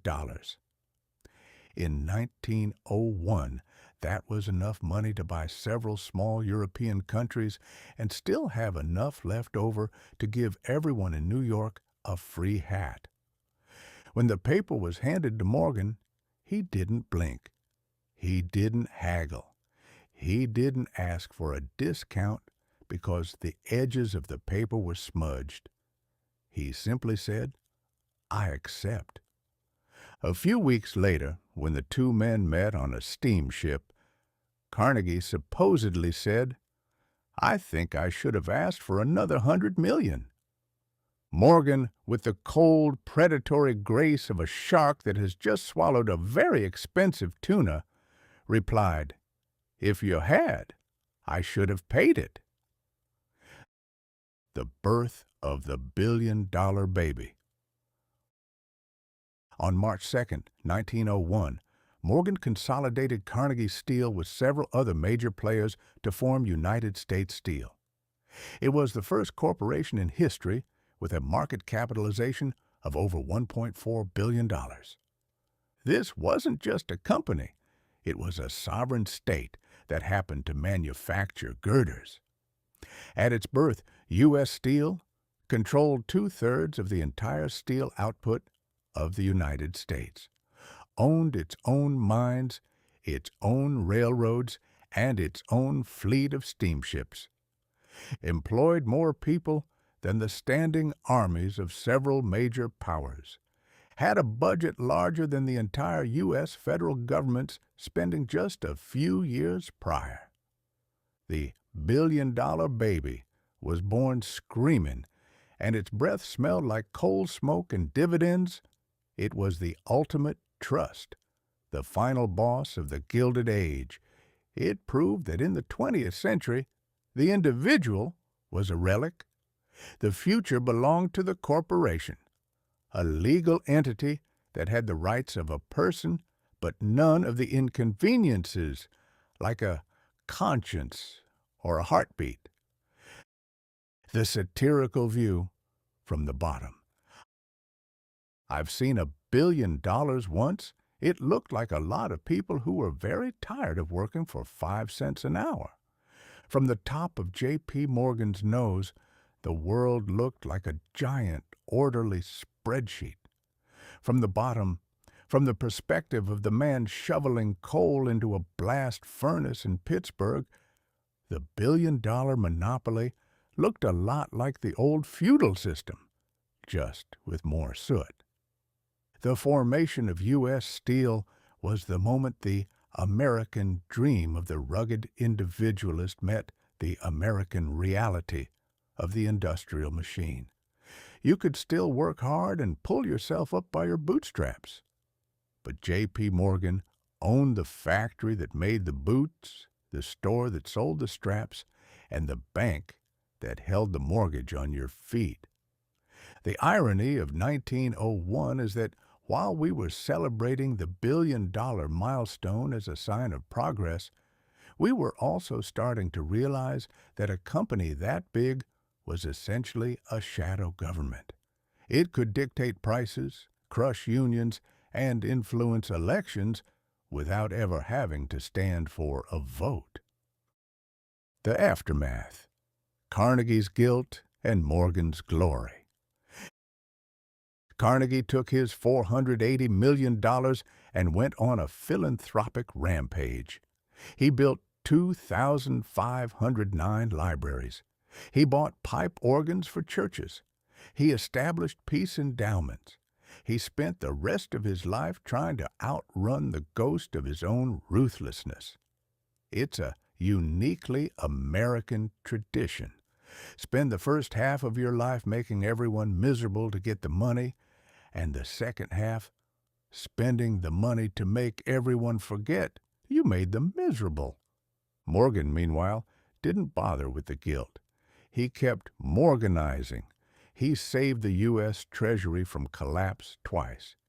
He collected art like it was going out of style, and he sat in his library in New York, surrounded by rare manuscripts, looking like a man who knew exactly what everything was worth and exactly how little he cared for the opinion of anyone who couldn't afford a yacht.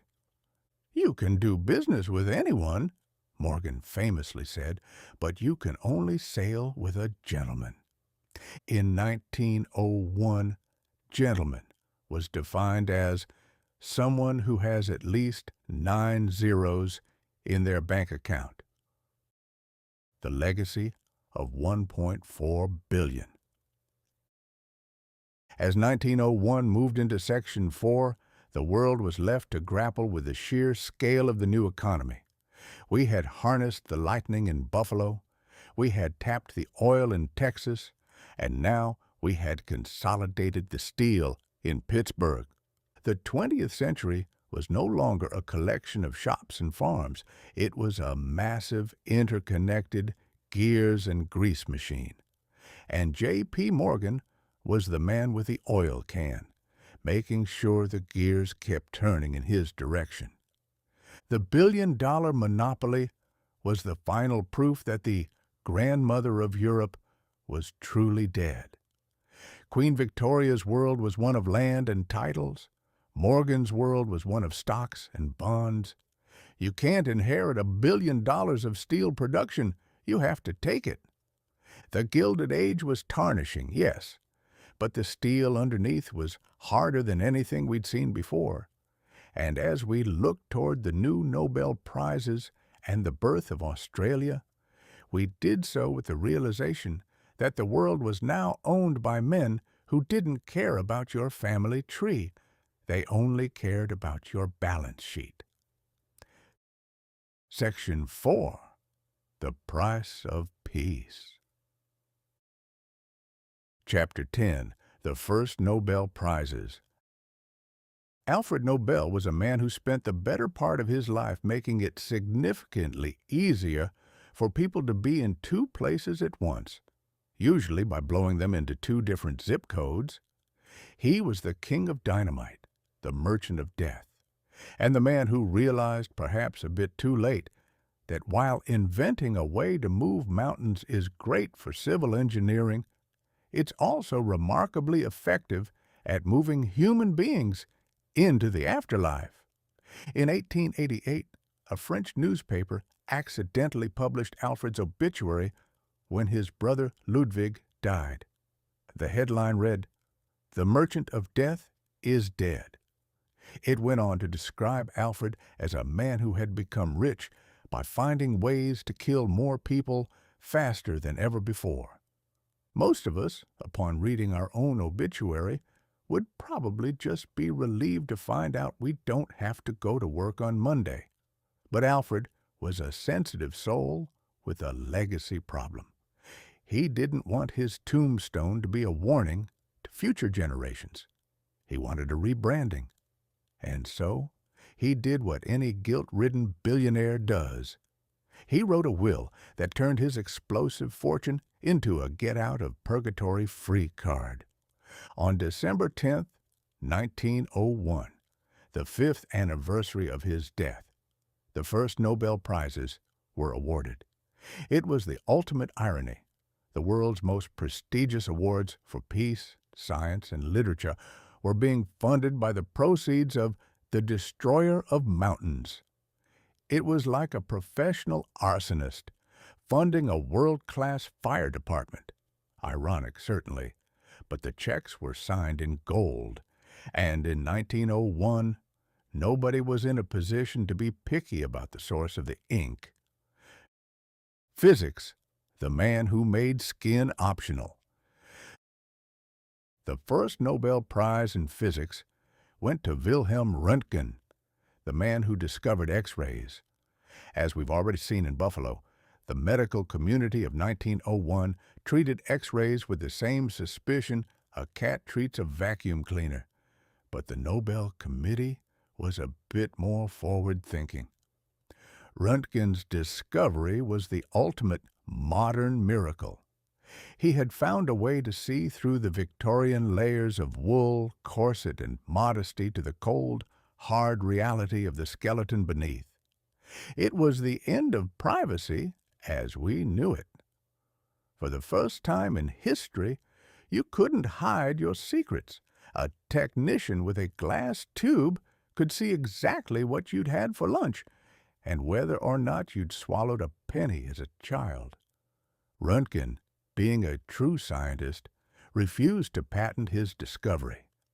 He believed that the X-light belonged to humanity. This made him a hero to the Nobel Committee and a complete idiot to J.P. Morgan. While Morgan was busy Morganizing the world into a billion-dollar monopoly, Röntgen was giving away the keys to the human body for free. The irony here, of course, is that while Röntgen was being handed a gold medal in Stockholm, the doctors in Buffalo were still using their unwashed fingers to probe for bullets. It's a perfect snapshot of 1901. The future was being awarded prizes, while the present was still trying to figure out how to wash its hands. Literature, the snub of the century. If the physics prize was a triumph of foresight, the first Nobel Prize in literature was a triumph of who? The world expected the prize to go to Leo Tolstoy. The man had written War and Peace and Anna Karenina. He was a literary titan who looked like he had been grown in a forest of gravitas. But the Swedish Academy, in its infinite mahogany-scented wisdom, decided that Tolstoy was a bit too radical and anarchistic for their tastes. Instead, they gave the first Nobel Prize in literature to Sully Prudhomme. Now, unless you are a specialist in 19th century French poetry or someone who enjoys reading the fine print on antique wallpaper, you have likely never heard of Sully Prudhomme. He was a practitioner of the Parnassian school of poetry, which is a fancy way of saying he wrote very pretty, very technically perfect poems about absolutely nothing. He was the literary equivalent of a beige wall, inoffensive, well-constructed, and entirely forgettable. The backlash was immediate. 42 Swedish writers, including August Strindberg, sent a letter to Tolstoy apologizing for the Academy's decision. It was the first Nobel controversy, setting a precedent that continues to this day. The Nobel Prize is not necessarily about who is the best, but about who the committee can agree on without having to start a fist fight during lunch. Peace, the Red Cross, and the Radical. The Peace Prize was the most awkward of the bunch, primarily because it was being funded by the man who made war so much more efficient.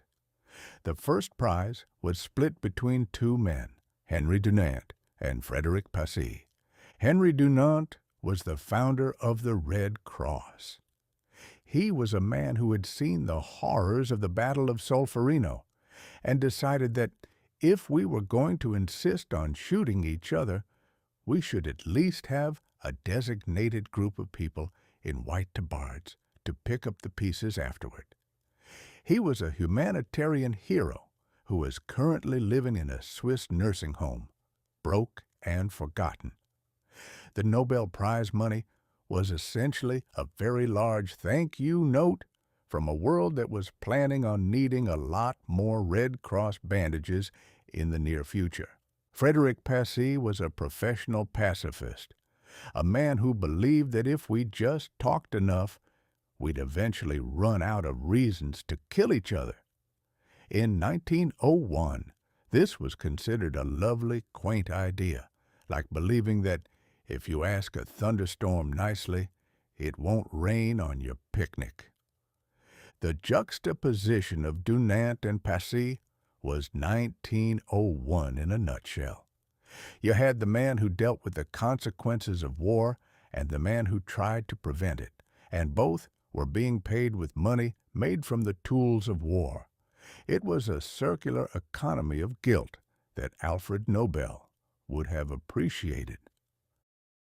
The ceremony, a night to remember. The awards were presented in Stockholm and Oslo, and the ceremonies were models of modern prestige. This wasn't the dusty academic gathering people expected.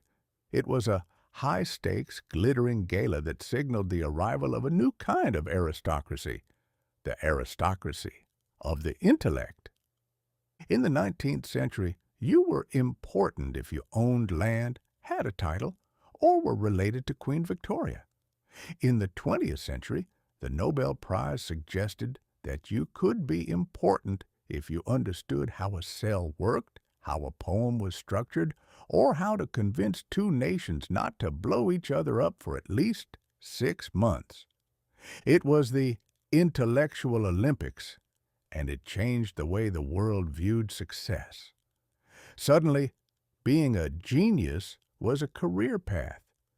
You could win a prize, get a medal, and have enough money to never have to teach a freshman physics class again.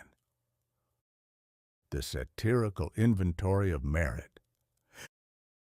When we look back at the first Nobel Prizes of 1901, we see a world trying to organize its virtues. We had categorized our steel into monopolies, our oil into geysers, and now we were categorizing our brains into gold medals.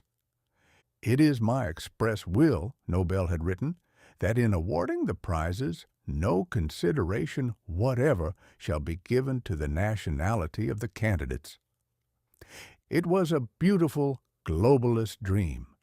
In a year where empires were sharpening their borders and navies were measuring their sticks, the Nobel Prize was a reminder that ideas don't have passports.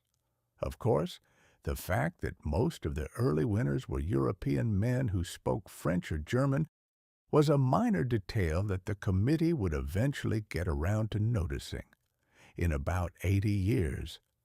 As the first winners toasted their success with Alfred's dynamite-funded champagne, the world realized that the price of peace was roughly 150,000 Swedish kroner per category. It was a steep price, but Alfred Nobel had paid it in full. He had successfully bought his way out of his own obituary. The merchant of death was officially the patron of progress. And as 1901 rolled on toward the birth of Australia and the arrival of the Oldsmobile, the Nobel Prizes stood as a shining beacon of what humanity could achieve when it stopped blowing things up long enough to figure out how they blew up in the first place. The 20th century had its first set of heroes. They weren't soldiers and they weren't kings. They were men in spectacles, men with pens, and one very tired man in a Swiss nursing home. It was a good start. Now, if we could just figure out how to stop needing the Red Cross so much, we might actually be getting somewhere. Chapter 11. The Commonwealth of Australia. While the Northern Hemisphere was busy nursing a collective hangover from the 19th century and draping everything in black for the Queen, the Southern Hemisphere was busy throwing the mother of all housewarming parties. On January 1st, 1901, an entire continent, a place previously known mostly as a high-security outdoor storage facility for Britain's more enterprising pickpockets, decided to become a country. The birth of the Commonwealth of Australia was a historical anomaly. Usually, when a new nation is born, there's a great deal of shouting, a fair amount of musket firing, and at least one iconic painting of a man in a tricorn hat standing heroically on a sinking boat. But Australia decided to do things differently. They managed to unify 6 colonies, 2 territories, and several million sheep without a single revolution, which suggests that either they were incredibly civilized, or more likely, it was simply too hot to bother with a proper civil war. The prison to parliament pipeline. To understand the absurdity of 1901 in Australia, you have to remember that just a few decades prior, the primary qualification for residency was a firm grasp of someone else's pocket watch and a one-way ticket from a judge in London. Australia was the only nation on earth started as a government cost-cutting measure. Why build more jails, the British asked, when we have a perfectly good continent on the other side of the planet where the rocks are sharp and the animals are designed by a committee that had never seen a mammal? By 1901, the convict stain was being vigorously scrubbed away with the pumice stone of Victorian respectability. The descendants of those who had arrived in chains were now wearing 3-piece suits and arguing about constitutional law. It was the ultimate social laboratory. They had taken the refuse of the old world and turned it into a society that was, in many ways, more progressive than the one that had kicked them out. The railway gauge madness. Before January 1st, 1901, Australia was merely a geographical suggestion. In reality, it was 6 separate colonies that behaved like 6 siblings who had been forced to share a bedroom and had spent the last 50 years drawing lines down the middle of the floor. Each colony had its own postage stamps, its own customs duties, and, most hilariously, its own railway gauges. If you wanted to take a train from Sydney to Melbourne in the late 1800s, you couldn't just sit in your seat and look at the gum trees. You had to get off at the border, drag your luggage across a platform, and board a completely different train because the tracks in Victoria were wider than the tracks in New South Wales. It was as if the colonies were terrified that, should an invasion occur, the enemy might actually find the transit system convenient. Federation was the realization that if they didn't start talking to each other, they were going to spend the 20th century perpetually changing trains at the border. The Frankenstein Constitution.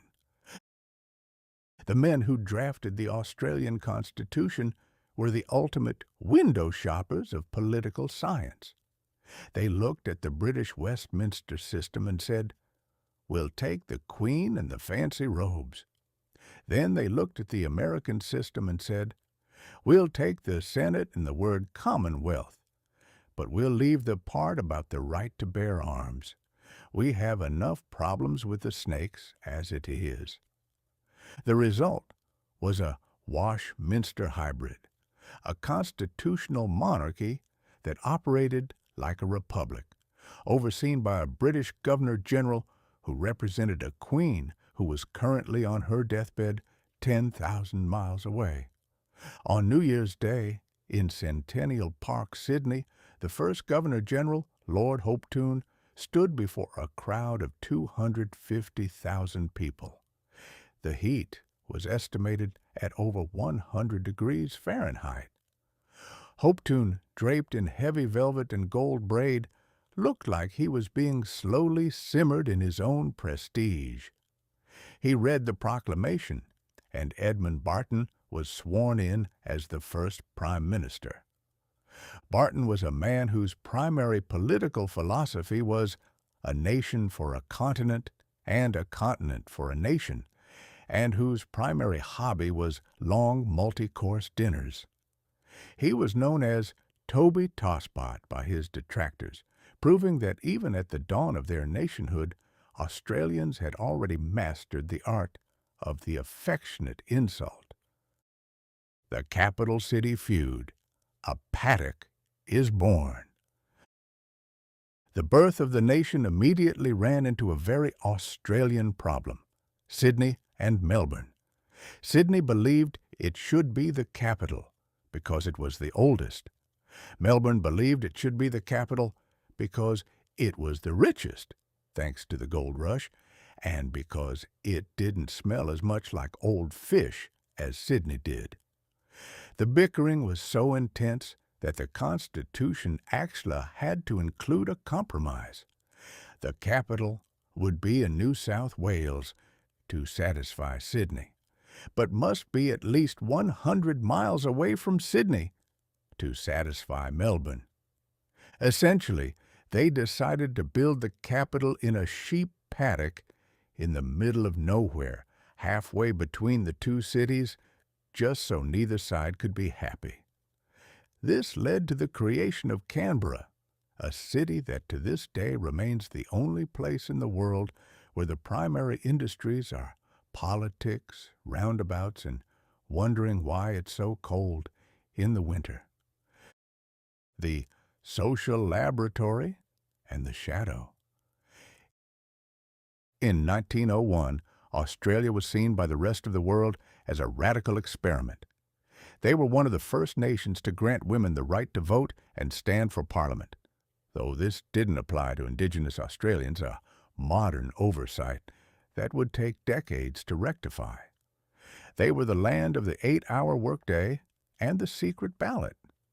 But the very first piece of legislation passed by the new Parliament was the Immigration Restriction Act, better known as the White Australia Policy. It was a dark mirror to the optimism of the new year.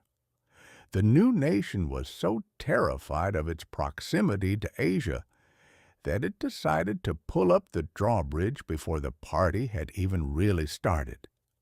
They introduced a dictation test, where an official could ask an immigrant to write out 50 words in any European language. If a highly skilled Chinese merchant arrived, the officer could ask him to translate a passage of Gaelic. It was a masterpiece of bureaucratic malice, proving that while the 20th century was bringing modernity, it hadn't yet found a cure for insecurity. The Commonwealth's first morning. As the sun rose on January 2nd, 1901, the Australian people woke up to find they were no longer just Victorians, Queenslanders, or Tasmanians. They were Australians.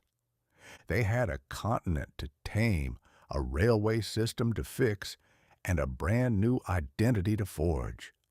They were a nation of 6 million people living on 3 million square miles of land, which gave everyone plenty of room to practice their cooing without bothering the neighbors. "We have a national birthday," wrote one observer, "but we have yet to find a national character." The character would come later, forged in the trenches of Gallipoli and the dust of the outback.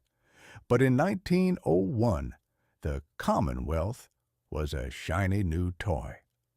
It was a country that had been born not of blood, but of 1,000 boring committee meetings and a shared desire to stop dragging suitcases across railway platforms. Australia was the billion-dollar baby of the Pacific, a land of convicts who had become kings and sheep shearers who had become statesmen. As Section 4 of our inventory concludes, we leave the Australians to their heat and their beer as they prepare to send their first Olympic team to the world and show everyone that Down Under was no longer just a place on a map. It was a force of nature. Chapter 12. Booker T. Washington's Dinner Guest. If the first 9 months of 1901 were spent burying the past and wiring the future, the month of October was dedicated to a much older, uglier American pastime, the total frothing-at-the-mouth meltdown over a dinner menu. Theodore Roosevelt had been president for exactly 32 days. Most new presidents spend their first month in office cautiously rearranging the furniture, memorizing the names of the people who might try to impeach them, and ensuring they don't accidentally start a war with Canada. But T.R. was not most presidents. He was a man who lived life at the speed of a runaway freight train, and he treated the White House like a boarding house where the rules of social etiquette were merely suggestions for people with less energy than he had. On October 16, 1901, Roosevelt did something that, in his mind, was perfectly logical and entirely unremarkable. He invited a distinguished American to dinner. The problem, at least for a significant and very loud portion of the country, was that the guest was Booker T. Washington, the most famous black man in the world and the head of the Tuskegee Institute. To the modern ear, President invites scholar to dinner sounds like a headline so dull it wouldn't even make the back page of a church bulletin. But in 1901, it was the social equivalent of T.R. walking into the middle of a Southern ballroom and lighting a stick of Alfred Nobel's finest dynamite. The invitation, a bully idea, and a social apocalypse. Roosevelt's invitation wasn't a calculated piece of civil rights legislation. It wasn't a carefully focused grouped attempt to court the progressive vote. It was simply the result of T.R.'s relentless intellectual curiosity. He wanted to discuss Southern politics, education, and patronage, and he figured the best person to talk to was the man who actually knew something about them. Washington was in Washington, D.C. The city, not the man, though the man was everywhere. T.R. sent a note over. "Can you come to dinner at 8?" Washington, being a man of immense tactical intelligence and a deep understanding of the thin ice he skated on every day, hesitated. He knew that the simple act of sitting at a table with a white man, especially the white man, would be seen as a direct assault on the foundations of white supremacy. But he also knew that you don't say no to a man who carries a big stick and has the temperament of a caffeinated grizzly bear. And so, at 8 p.m., Booker T. Washington walked through the front door of the White House. He didn't come through the service entrance. He didn't come in to deliver the mail or wax the floors. He came in as a guest. He sat in the dining room with the president's wife, and the president's children. He used the silver. He ate the food. He discussed the future of the republic. It was, by all accounts, a lovely evening. The conversation was stimulating, the roast was perfectly cooked, and the world did not immediately end. That, however, was about to change. The reaction. The South has a heart attack. When the news of the dinner hit the wires the next morning, the American South experienced a collective vascular event. If you had told the editors of the Richmond Times or the Memphis Commercial Appeal that T.R. had invited the devil himself to the White House to serve a soup made of stolen Bibles, they probably would have been less offended. The outrage wasn't about politics. It was about social equality. In the rigid, neurotic hierarchy of the 1901 South, the dining table was the ultimate frontier. You could work with a black man, you could trade with him, you could even let him raise your children, but you could never eat with him. Eating together implied a shared humanity that the Jim Crow era was specifically designed to erase. The Southern press didn't just criticize the dinner, they hallucinated a catastrophe. The Memphis Commercial Appeal declared it the most damnable outrage ever perpetrated by any citizen of the United States. Apparently, they had forgotten about the Civil War, which had ended only 36 years prior.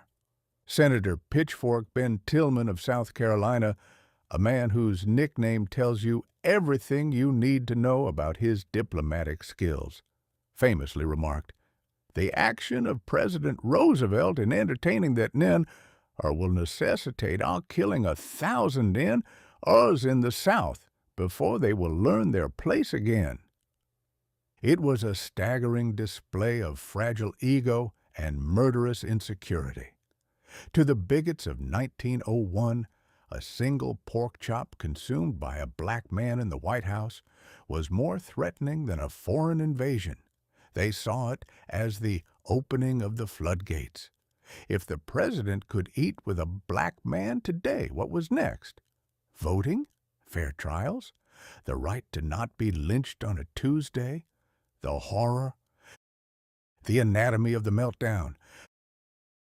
To understand why 1901 went into a tailspin over a meal, we have to look at the Southern outrage meter, level of offense, traditional view, the TR/Booker reality, consultation, acceptable if done in a basement, done in the White House, seating, should be standing or on a crate, sat in a Queen Anne chair, the menu, must be leftovers, was a full multi-course meal, the conversation, must be about manual labor, was about the future of the nation. The absurdity reached such heights that people began to invent alternate histories of the dinner. Rumors spread that the president's daughter, Alice, had danced with Washington. Others claimed that TR had offered Washington a position as King of the South. It was a master class in the kind of paranoid fake news that we usually associate with the Internet, but which flourished perfectly well in the era of telegraphs and morning papers. The Rough Rider flinches. For all his talk about the strenuous life and the big stick, Theodore Roosevelt was still a politician. He was shocked by the violence of the reaction. He had expected some grumbling, but he hadn't expected the South to threaten a second secession over a guest list. TR did what most politicians do when they accidentally do the right thing and get yelled for it. He never did it again. Booker T. Washington remained an advisor to the president, but he was never again invited to a formal dinner at the White House. Roosevelt spent the next few years trying to explain the dinner away, suggesting it wasn't a social event, but a business one. It was a rare moment of political cowardice for a man who usually thrived on conflict.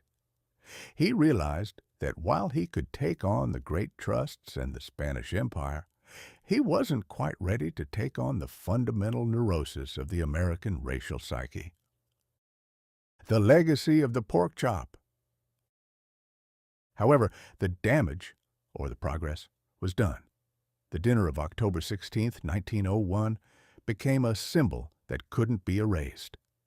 To the black community, it was a moment of profound validation. For one night, the highest office in the land had acknowledged their greatest leader as an equal. It was a reminder that the 20th century was going to be a long, grinding battle for the social equality that the South so feared. The screaming of 1901 wasn't just about engines and oil. It was the sound of an old social order cracking under the weight of its own contradictions. As Section 4 of our satirical inventory draws to a close, we see the world adjusting to its new realities. We had the first Nobel Prizes for peace, the birth of Australia for the convicts, and the most controversial dinner in American history for the man from Tuskegee. 1901 was proving that the modern world was a place where everything was connected, where a wireless signal in Newfoundland could change communication and a dinner in Washington could change a culture. It was also proving that while man had mastered the city of light, he was still very much afraid of what happened when the lights were turned on in the dining room. The billion-dollar baby was growing up, but it still had a lot of tantrums left to throw. And as we move into Section 5, we'll see that the machines were about to get just as mischievous as the people.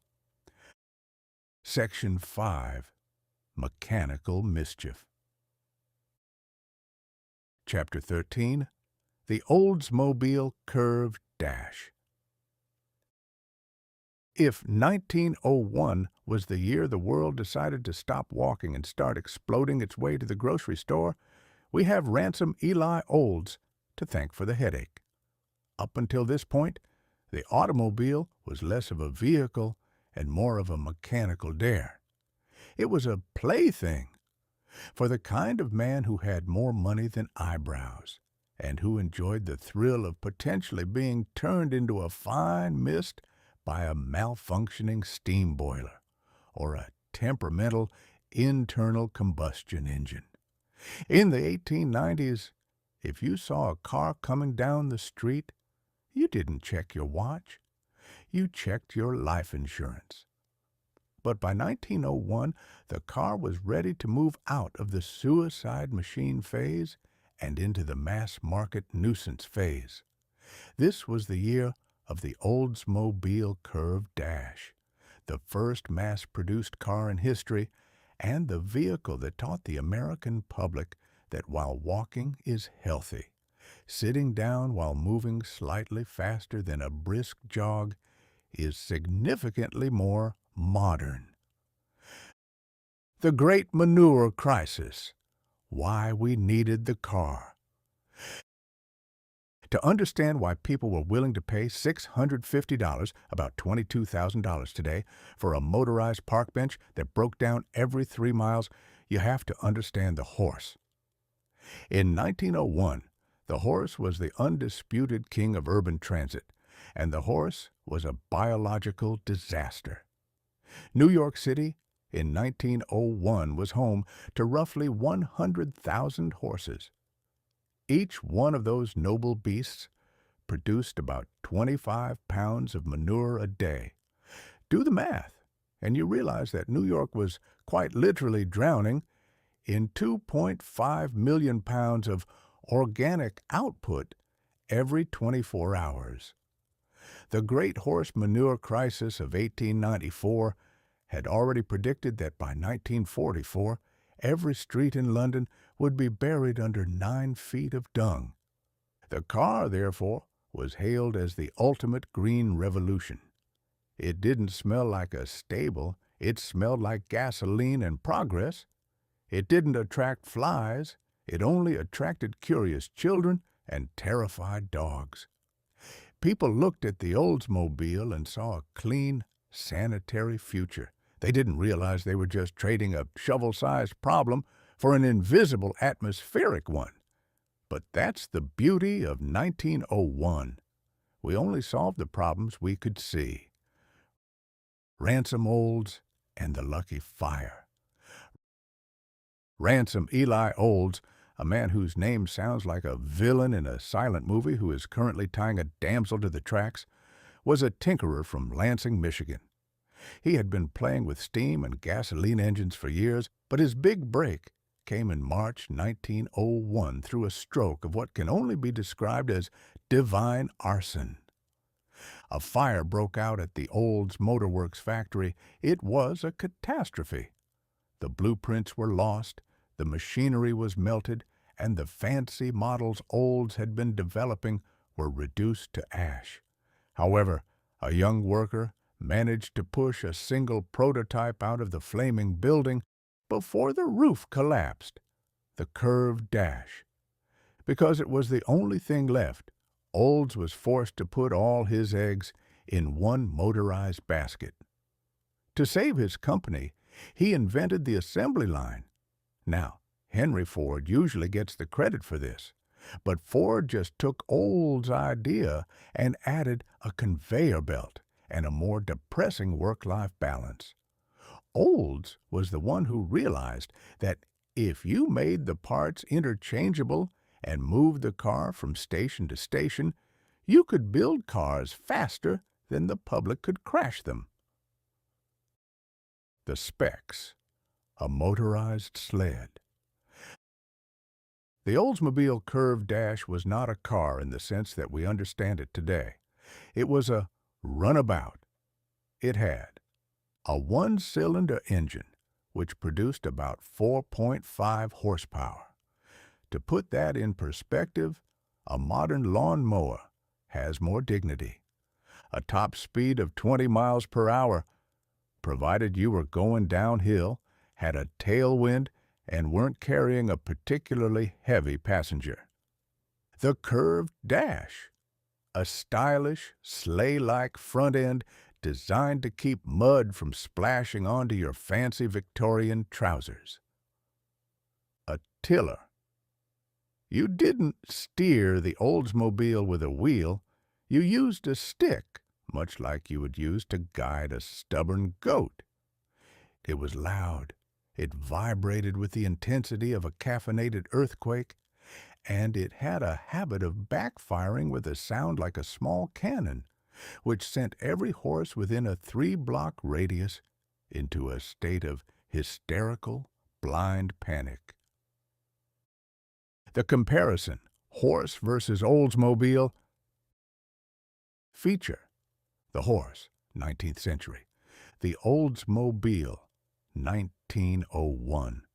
Fuel, hay, oats, and expensive carrots. Gasoline, bought at a pharmacy. Exhaust. 25 pounds of manure per day. A charming blue cloud of soot. Personality, moody, bites, hates umbrellas, does exactly what you say until it dies. Reliability, we'll get you home if you're drunk. We'll leave you stranded in a ditch. Storage, requires a stable and a guy named Barnaby. Fits in a shed. Barnaby is now unemployed. The marketing, in my merry Oldsmobile. Ransom Olds was a genius at branding. He knew that to sell a machine that replaced a beloved animal, he had to make it look merry. He commissioned a song, In My Merry Oldsmobile, which became a massive hit. It was the first time a product was successfully marketed as a tool for sparking, the 1901 version of Netflix and chill. The song suggested that the car wasn't just a way to get to work. It was a way to get away from your parents. If you had an Oldsmobile, you could drive out to a secluded meadow, break down, which was almost guaranteed, and spend the afternoon repairing the engine while your date looked on with admiration. It was the birth of the American car culture, the idea that a vehicle equals freedom, privacy, and the ability to be stranded in style. The New York trip, the muddy baptism. To prove the car was more than a toy, Olds sent a young driver named Roy Chapin on a 1,000-mile trip from Detroit to the New York Auto Show in late 1901. You have to remember that in 1901 there were no roads in the Midwest. There were only suggested paths made of deep, viscous mud that had been churned up by wagon wheels for a century. Chapin didn't drive to New York. He navigated a series of quagmires. He spent most of the trip driving on the towpaths of the Erie Canal because the actual roads were impassable. When he finally arrived in New York, he and the car were so covered in mud that he looked like a bog monster emerging from a swamp. He was denied entry to the Waldorf Astoria until he proved he was the famous Oldsmobile Man. But the stunt worked. The public was transfixed. If a car could survive the mud of New York and Ohio, it could survive anything. Orders poured in.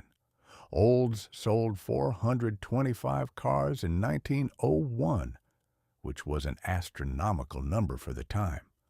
By 1904, he was selling 5,000 a year. The billion-dollar baby of American industry had found its wheels. The verdict: walking is for the 1800s. As 1901 drew to a close, the Oldsmobile Curve Dash had successfully changed the vibe of the American street. The horse was still there, but it looked increasingly like a relic. The car was the modern choice. It was the mechanical mischief that promised a world without shovels, a world of speed, relatively speaking, and a world where you could be insulted by someone 3,000 miles away thanks to Marconi, and then drive away from your problems at a blistering 15 miles per hour. The internal combustion engine had arrived, and it was never leaving. Ransom Olds had taken the widow of Windsor's world and put it on 4 wheels. The big stick era had its chariot, and the neighbors were definitely going to complain about the noise. Chapter 14.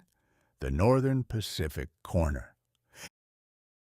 In the spring of 1901, while the rest of the world was occupied with the novelties of wireless telegraphy and the unsettling disappearance of Queen Victoria, a small group of men in Lower Manhattan decided to see if they could accidentally set the entire global economy on fire. They didn't do it with matches or dynamite. They did it with something far more volatile: the railroad. To understand the Northern Pacific Corner, you must first understand that in 1901, railroads were not just a way to get from Omaha to a place you didn't want to be. They were the tech giants, the oil reserves, and the social media platforms of the age, all rolled into one soot-covered package. If you owned the tracks, you owned the commerce. If you owned the commerce, you owned the people. And if you owned the people, you were likely J.P. Morgan or someone who owed him money. The Combatants, a study in ego. The Panic of May 1901 was essentially a playground fight between 2 groups of very wealthy boys who had outgrown marbles and moved on to steam engines. Group A, the Jupiter Alliance. This featured J.P. Morgan, whom we've met, and James J. Hill, a man known as the Empire Builder, who looked like he had been constructed out of cast iron and beard hair. They controlled the Northern Pacific and the Great Northern Railroads. Group B, the Little Giant. This was Edward H. Harriman, a man who looked like a mild-mannered clerk, but possessed the predatory instincts of a wolverine in a tuxedo. He controlled the Union Pacific. The prize in this particular skirmish was the Chicago, Burlington, and Quincy Railroad, affectionately known as the Burlington. The Burlington was the strategic holy grail of the American West. It had tracks that connected everything that mattered to everything else. If Hill and Morgan owned it, they could squeeze Harriman out of the Pacific Northwest. If Harriman owned it, he could turn Hill and Morgan's empires into very expensive scrap metal. The sneaky purchase. In April 1901, Morgan went on vacation to Aix-les-Bains to soak his gout and pretend he wasn't thinking about money. While Jupiter was away, the Little Giant Harriman decided to strike. Harriman realized he couldn't buy the Burlington directly. So he decided on a plan of such breathtaking audacity that it made the theft of the Mona Lisa look like shoplifting a pack of gum. He decided to buy the Northern Pacific itself. He figured If he owned the company that owned the Burlington, he'd win by default. Harriman started buying Northern Pacific stock quietly. Then he started buying it loudly. By the time Morgan's lieutenants realized what was happening, Harriman had amassed a staggering amount of shares. He was only a few thousand shares away from a majority.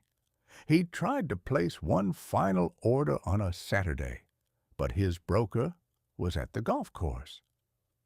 Twain's Rule of Finance, number 41, more fortunes have been lost because of a well-timed back nine than because of any actual economic downturn. The corner, when 100% becomes 110%. When the Morgan camp finally woke up to the threat, they didn't just counteroffer, they went to war. They authorized their brokers to buy every single share of Northern Pacific, NP, left on the market at any price. Now, here's where the mechanical mischief of the stock market turns into a slapstick comedy. While Morgan and Harriman were fighting to buy the stock, a third group entered the fray, the shorts. Shorting is a financial maneuver where you bet that a stock's price will go down. You borrow shares you don't own, sell them at a high price, and hope to buy them back later at a low price to return them, pocketing the difference. It works beautifully, right up until the moment two billionaires decide they want to own every single share in existence and never sell them. By May 9th, 1901, Morgan and Harriman together had purchased about 110% of the company. Since it is mathematically impossible to own more than 100% of anything, unless you are a politician counting votes, the shorts realized they were in a bit of a pickle. They had sold shares they didn't have to people who were never going to give them back. The Panic of May 9th, 1901, a satirical timeline. Time, event, atmosphere, 9 a.m. Northern Pacific opens at $170. Nervous excitement, smelling salts are prepared. 10:30 a.m. NP hits $300. The shorts begin to sweat through their silk vests. Mild hysteria. 11:45 a.m. NP hits $700. To cover their losses, brokers start selling everything else they own. Total carnage. The rest of the market drops like a stone. 12:15 p.m., Northern Pacific hits $1,000 a share. Men are seen weeping into their top hats on the floor of the exchange. 1 p.m., the Goliaths realize they've broken the world and decide to call a truce, a somber realization that you can't be rich if the bank is on fire. The fallout. Stepped-on tuxedos. The Panic of 1901 proved that when giants fight, the only people who get stepped on are the ones who don't own a tuxedo. The massive sell-off of other stocks to pay for the Northern Pacific corner caused the first major crash of the 20th century. Legitimate businesses saw their value evaporate in hours, simply because J.P. Morgan and E.H. Harriman couldn't decide who got to play with the train set. Eventually, the two sides reached a gentleman's agreement. They pooled their interests into a massive holding company called the Northern Securities Company. It was the ultimate monopoly, a giant, multi-headed hydra of transportation that controlled almost everything west of the Mississippi. They thought they had won. They thought they had Morganized the West. But they forgot one thing, the man in the White House. The Rough Rider takes notice. Theodore Roosevelt still settling into his desk and occasionally wrestling his children, looked at the Northern Securities Company and didn't see a stable financial triumph. He saw a big stick opportunity. The panic of 1901 had terrified the public. It showed that a few men in a smoke-filled room in New York could bankrupt a farmer in Kansas without ever meeting him. TR decided that if a company was too big to fail, it was also too big to exist.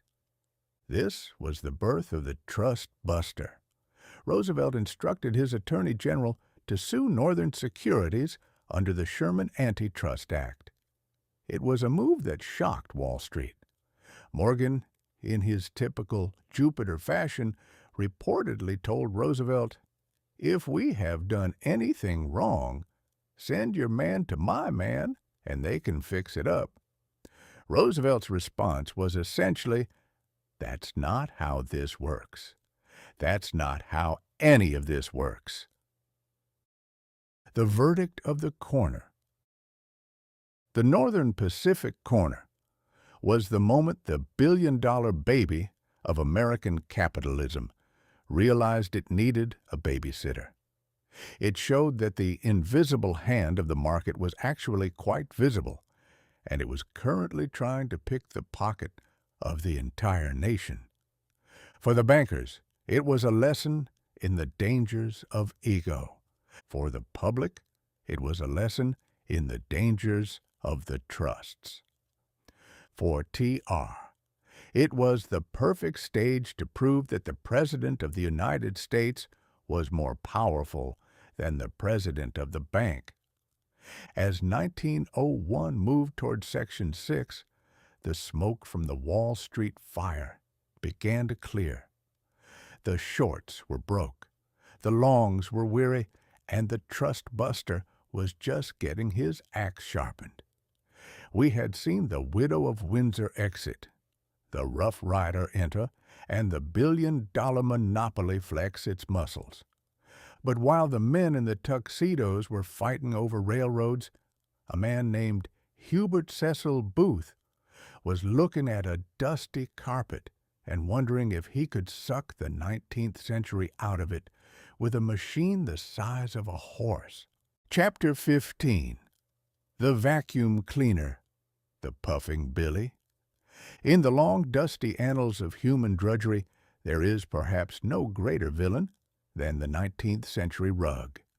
For generations, the rug was not merely a floor covering, it was a textile graveyard, a dense thicket of wool designed to trap everything from Victorian coal soot to the crumbs of 1,000 forgotten biscuits. Cleaning a rug in 1900 involved a process of such staggering violence that it would have been labeled a war crime had it been directed at anything with a pulse. You dragged the rug outside, draped it over a clothesline, and beat it with a wicker paddle until either the dust gave up or you did. But in 1901, a man named Hubert Cecil Booth decided that the 20th century was no time for wicker-based combat. He looked at the dust of London, a city that was essentially 40% fog and 60% pulverized history, and decided that rather than hitting the floor, we should try to inhale it. The result was the Puffing Billy, a machine that finally allowed humanity to clean its house using a team of draft animals, an internal combustion engine, and enough noise to startle the residents of the neighboring county. The epiphany of the handkerchief. To understand the genius of Hubert Cecil Booth, you must first understand his predecessors. Up until 1901, people had tried to invent carpet cleaners, but they all shared one fundamental catastrophic flaw. They were blowers. These early inventors believed that the way to get dust out of a carpet was to blast it with air. This is a bit like trying to clean a room full of confetti by setting off a leaf blower. You haven't actually removed the problem, you've just redistributed it, You've moved the dust from the floor to the curtains, the piano, and the lungs of your butler. It was cleaning via atmospheric relocation. Booth attended a demonstration of one such blowing machine at the Empire Music Hall in London. He watched as the machine blew a cloud of soot out of a chair and into the faces of the audience. Being a man of logic, Booth asked the inventor, "Why don't you try to suck the dust out?" The inventor sneered. "Sucking is impossible," he replied. "It's never been done." Booth, never one to take no for an answer, when a handkerchief was available, went home and performed a scientific experiment that would change domestic history. He laid his silk handkerchief on the velvet seat of a restaurant chair, pressed his lips against the fabric, and inhaled deeply.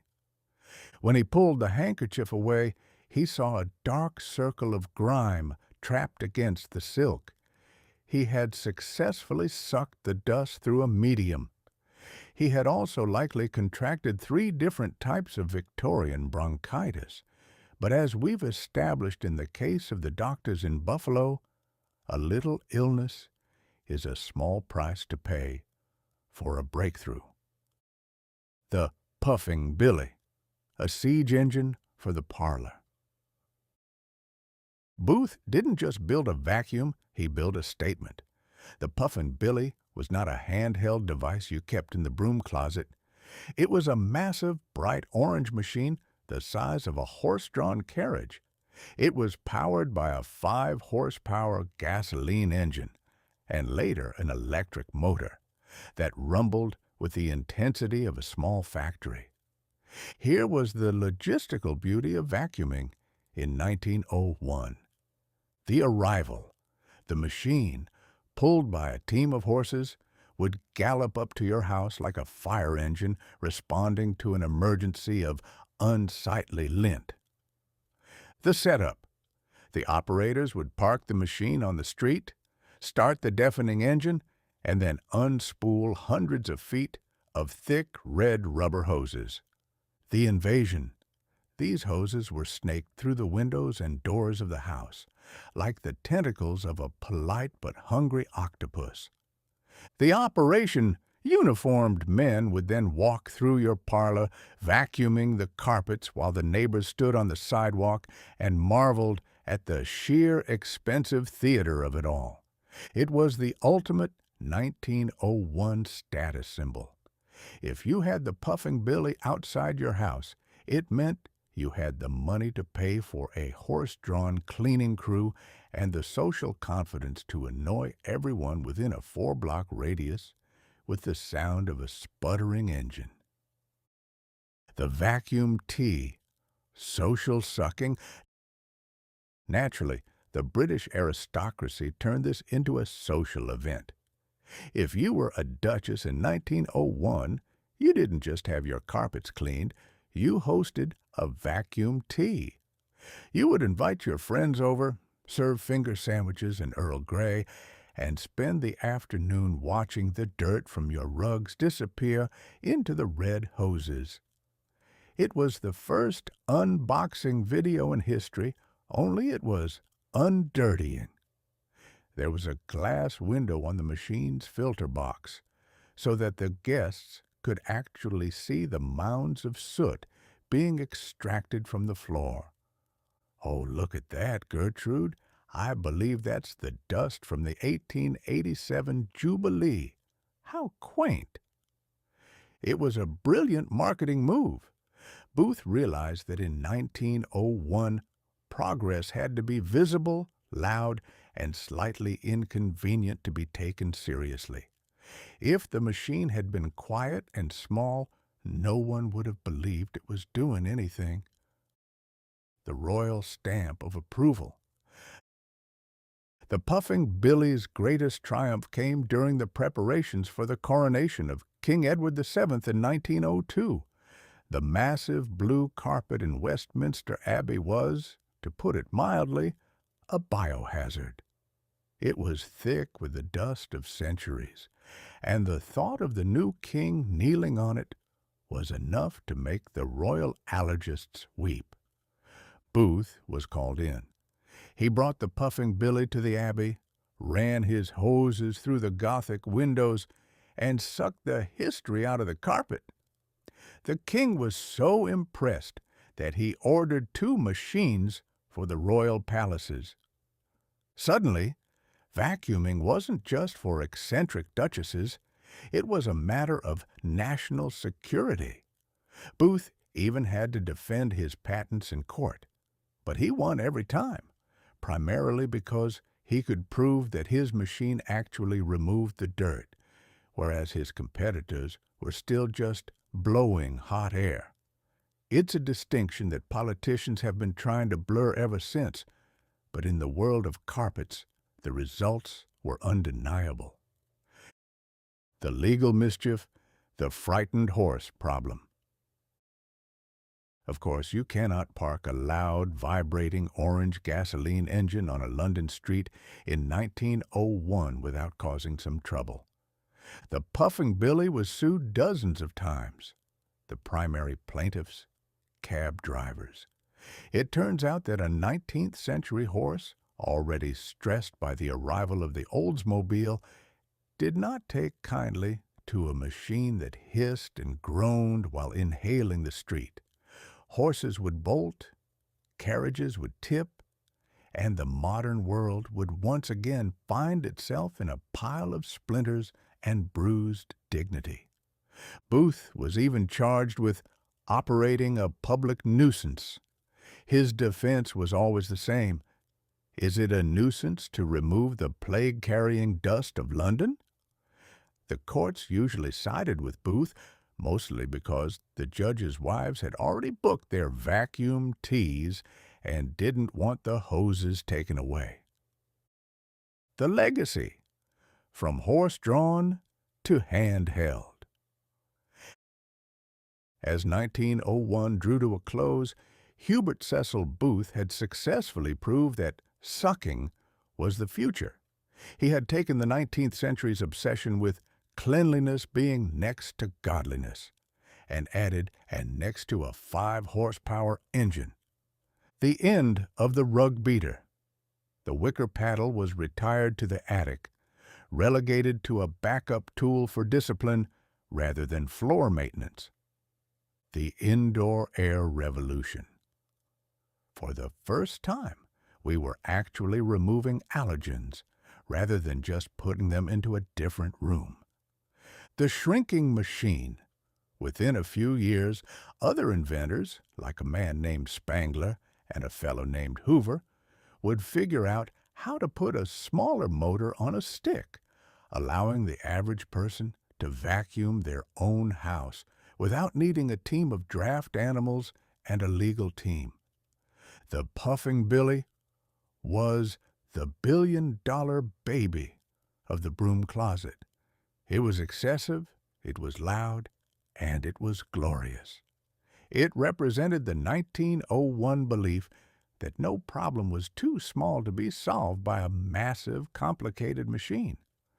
We had wireless signals for our voices, oil for our engines, steel for our cities, and now we had a horse-drawn vacuum for our crumbs. The 20th century was starting to look very clean, provided you didn't mind the smell of gasoline in the parlor. Section 6. Global Adjustments. Chapter 16. The Platt Amendment. By the spring of 1901, the United States was suffering from a peculiar kind of geopolitical indigestion. We had spent the tail end of the 19th century gorging ourselves on the remnants of the Spanish Empire, and now we were sitting on the porch, patting our stomach and trying to figure out what to do with the leftovers. Specifically, we had a Cuba problem. You see, in 1898, we had told the world, and ourselves, with a hand over our heart and a tear in our eye, that we were going to Cuba purely to liberate the place. We passed the Teller Amendment. which was a legislative pinky promise that once the Spanish were gone, we'd pack our bags, leave the keys under the mat, and let the Cubans run their own show. It was a beautiful, noble sentiment that lasted exactly as long as it took for the smoke to clear over San Juan Hill.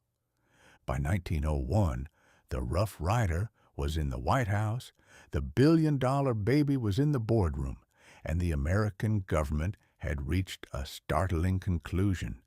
Independence is a very dangerous thing to give to people who might use it to do something we don't like.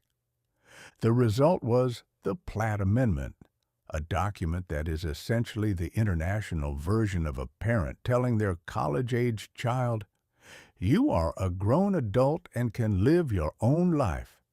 Also, I'm keeping the tracking app on your phone, I'm co-signing your lease, and I'll be dropping by at 3 a.m. every Tuesday to make sure you aren't eating too much sugar." Senator Orville Platt, the man with the fine print. The amendment was named after Senator Orville Platt of Connecticut, a man who possessed the kind of stern, whiskered countenance that suggested he had never once laughed at a joke that didn't involve a complex tax loophole. Platt wasn't an imperialist in the old-fashioned sense. He didn't want to wear a pith helmet and be carried through Havana on a litter. He was a manager. He looked at Cuba and didn't see a nation. He saw a high-maintenance subsidiary. He realized that if the U.S. just walked away, Cuba might do something irresponsible, like trade with the French, borrow money from the Germans, or, heaven forbid, govern themselves in a way that didn't benefit American sugar tycoons. So he tucked a few suggestions into the Army Appropriations Act of 1901. These suggestions were then presented to the Cuban Constitutional Convention with the subtle grace of a mob boss offering protection to a bakery. The message was clear. You can have your Constitution and your flag, provided you copy and paste these 8 paragraphs into the middle of them.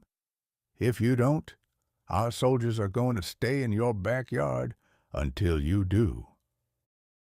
The clauses of imperialism light. The Platt Amendment was a masterpiece of 1901 skullduggery. It allowed the U.S. to claim we weren't occupying Cuba while ensuring we never truly left. Let's look at the satirical inventory of its most famous provisions. 1. The "No Friends Allowed" clause. Cuba was forbidden from entering into any treaty with a foreign power that might impair its independence. In practice, this meant Cuba couldn't even talk to a Canadian about maple syrup without checking with Washington first. It was the exclusive dating phase of colonialism. 2. The credit card clause. Cuba wasn't allowed to take on any public debt that it couldn't pay back with its ordinary revenues. We were essentially giving the entire country a financial chaperone. We didn't want them owing money to the Europeans because in 1901, if you owed a European country $5, they'd send a battleship to collect the interest. 3. The intervention clause, the big one. This stated that the U.S. reserved the right to intervene in Cuban affairs to preserve Cuban independence and maintain a government adequate for the protection of life, property, and individual liberty. Twain's rule of translation. Preserving your independence is a diplomatic term for invading you whenever we feel like your election results are a bit too spicy for our tastes. 4. The Guantanamo Clause. Cuba had to sell or lease land to the U.S. for coaling or naval stations. This is how we got Guantanamo Bay. We told them we needed a place to park our boats and shovel some coal.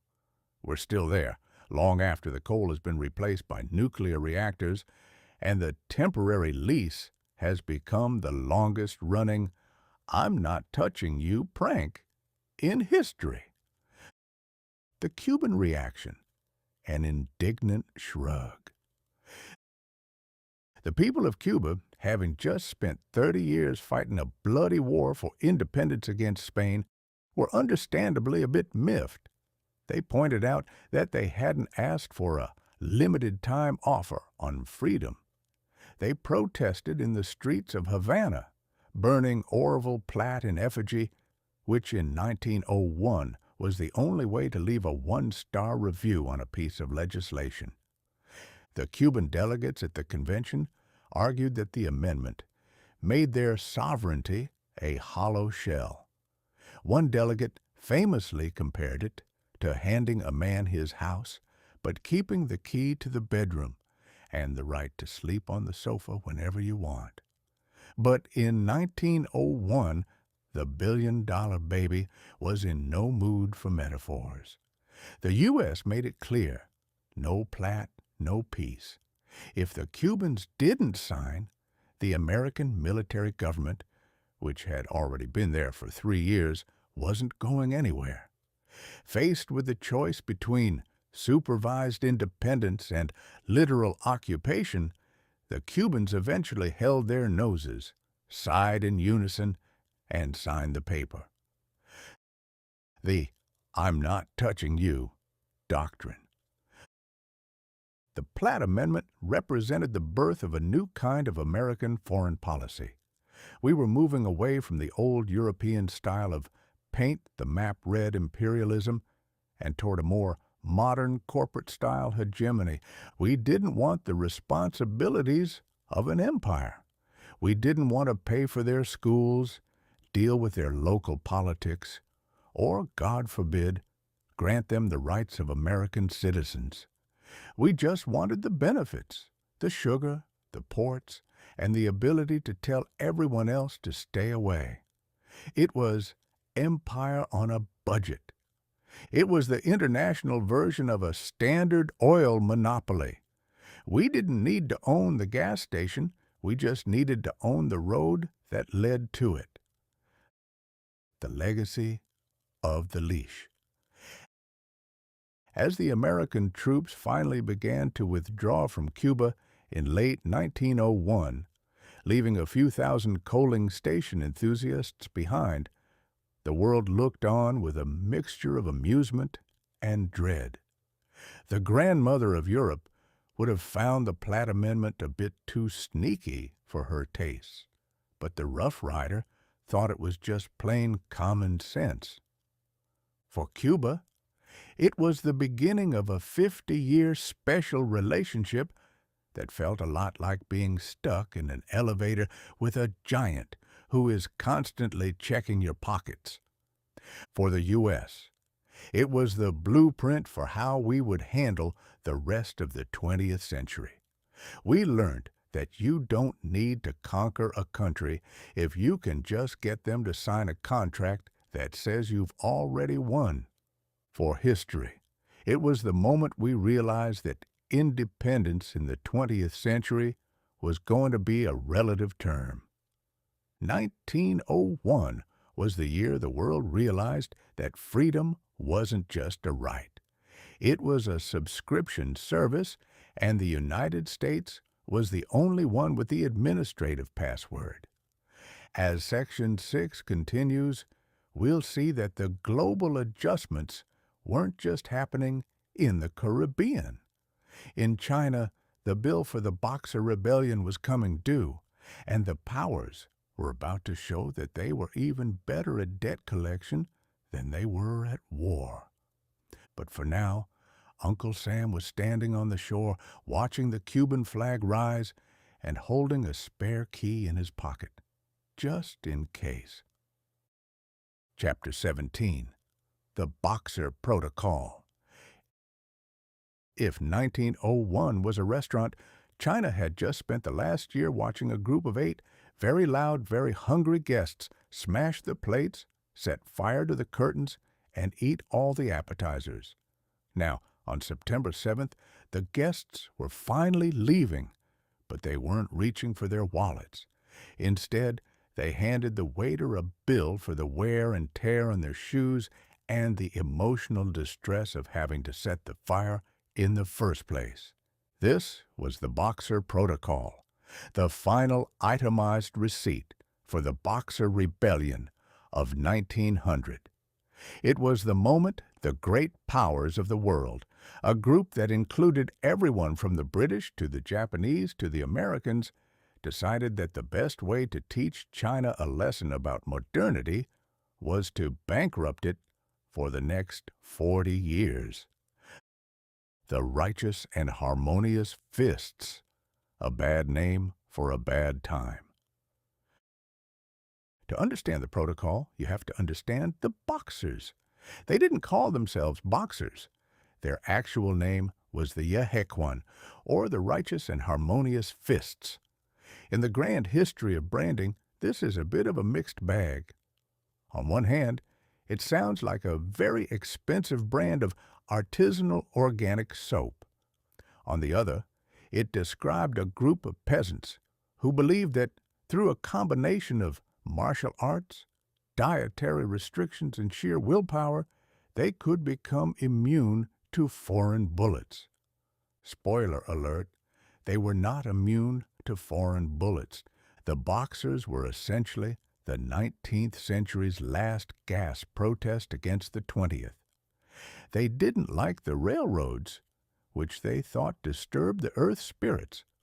They didn't like the telegraph lines, which they thought were vampire wires, and they particularly didn't like the foreign devils who kept turning up with Bibles and opium.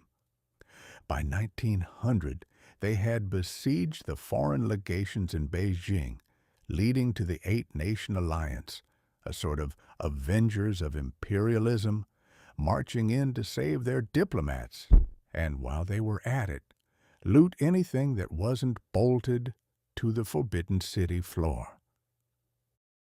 The bill, 450 million taels of sorry. By September 1901, the shooting had mostly stopped, and the counting had begun. The Eight-Nation Alliance sat down with the Qing dynasty, represented by the elderly and exhausted Li Hongzhang, and presented the protocol. The centerpiece of the document was the indemnity. The powers demanded that China pay 450 million taels of fine silver. Now, a tael is a unit of weight, not a catchy pop song title. In 1901, 450 million taels was roughly equivalent to $333 million. To the billion-dollar baby of American industry, that might sound like pocket change for a Tuesday morning. But for China in 1901, it was an astronomical sum. It was, quite pointedly, one tael for every person living in China. It was the world's most expensive head tax for the crime of being invaded. But the powers weren't just greedy. They were mathematical sadists. They knew China couldn't pay it all at once, so they set up a payment plan with 4% interest. By the time the bill was scheduled to be paid off in 1940, China would have shelled out nearly 1 billion taels. It was the international version of a payday loan, where the interest rates are designed to ensure you never actually own your own house, or in this case, your own empire. The satirical inventory of humiliation. The protocol wasn't just about the money, it was about making sure China knew exactly where it sat in the 20th century hierarchy. Hint, it was at the kids' table, and the kids weren't allowed to have sharp forks. The apology monuments. China was forced to build monuments to the foreign diplomats who had been killed. This is like being forced to build a statue of the guy you got into a bar fight with, right in your own front yard, and then being told you have to polish it every Saturday. The execution list. The powers demanded the execution of various Chinese officials who had supported the Boxers. It was a most wanted list, where the prize for being found was a very short drop and a very sudden stop. The arms embargo. China was forbidden from importing any weapons or ammunition for 2 years. "We've just bankrupted you and humiliated you," the power said, "and now we're going to make sure you can't buy a slingshot to defend yourself." The legation quarter, the area in Beijing where the foreign diplomats lived, was turned into a fortified mini-state. It was a no-go zone for Chinese people. The foreign powers basically carved out a piece of the capital and said, "This is ours now. We're putting up a fence. We're bringing in our own army, and you aren't invited to the barbecue." The Civilizing Mission, Twain's Special Analysis. I've seen a lot of civilization in my time, and usually it arrives in a very specific order.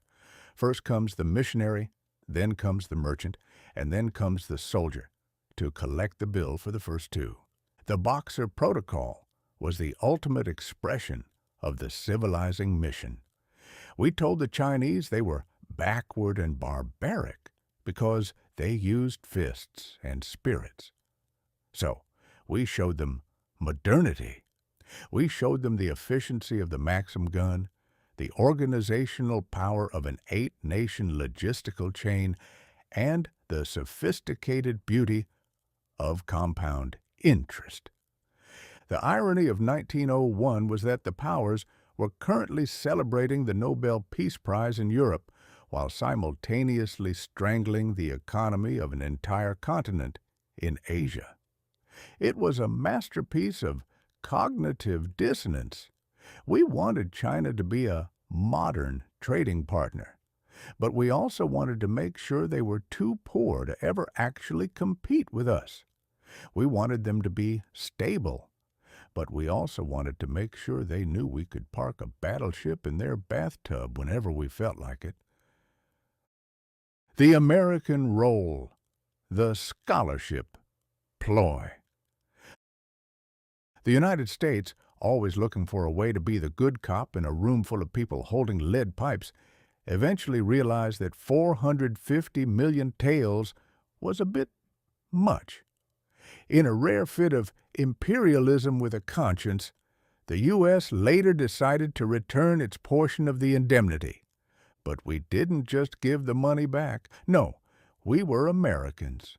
We created the Boxer Indemnity Scholarship Program. We told China, "We're going to keep your money, but we'll use it to pay for your brightest students to come to American universities and learn how to be more like us."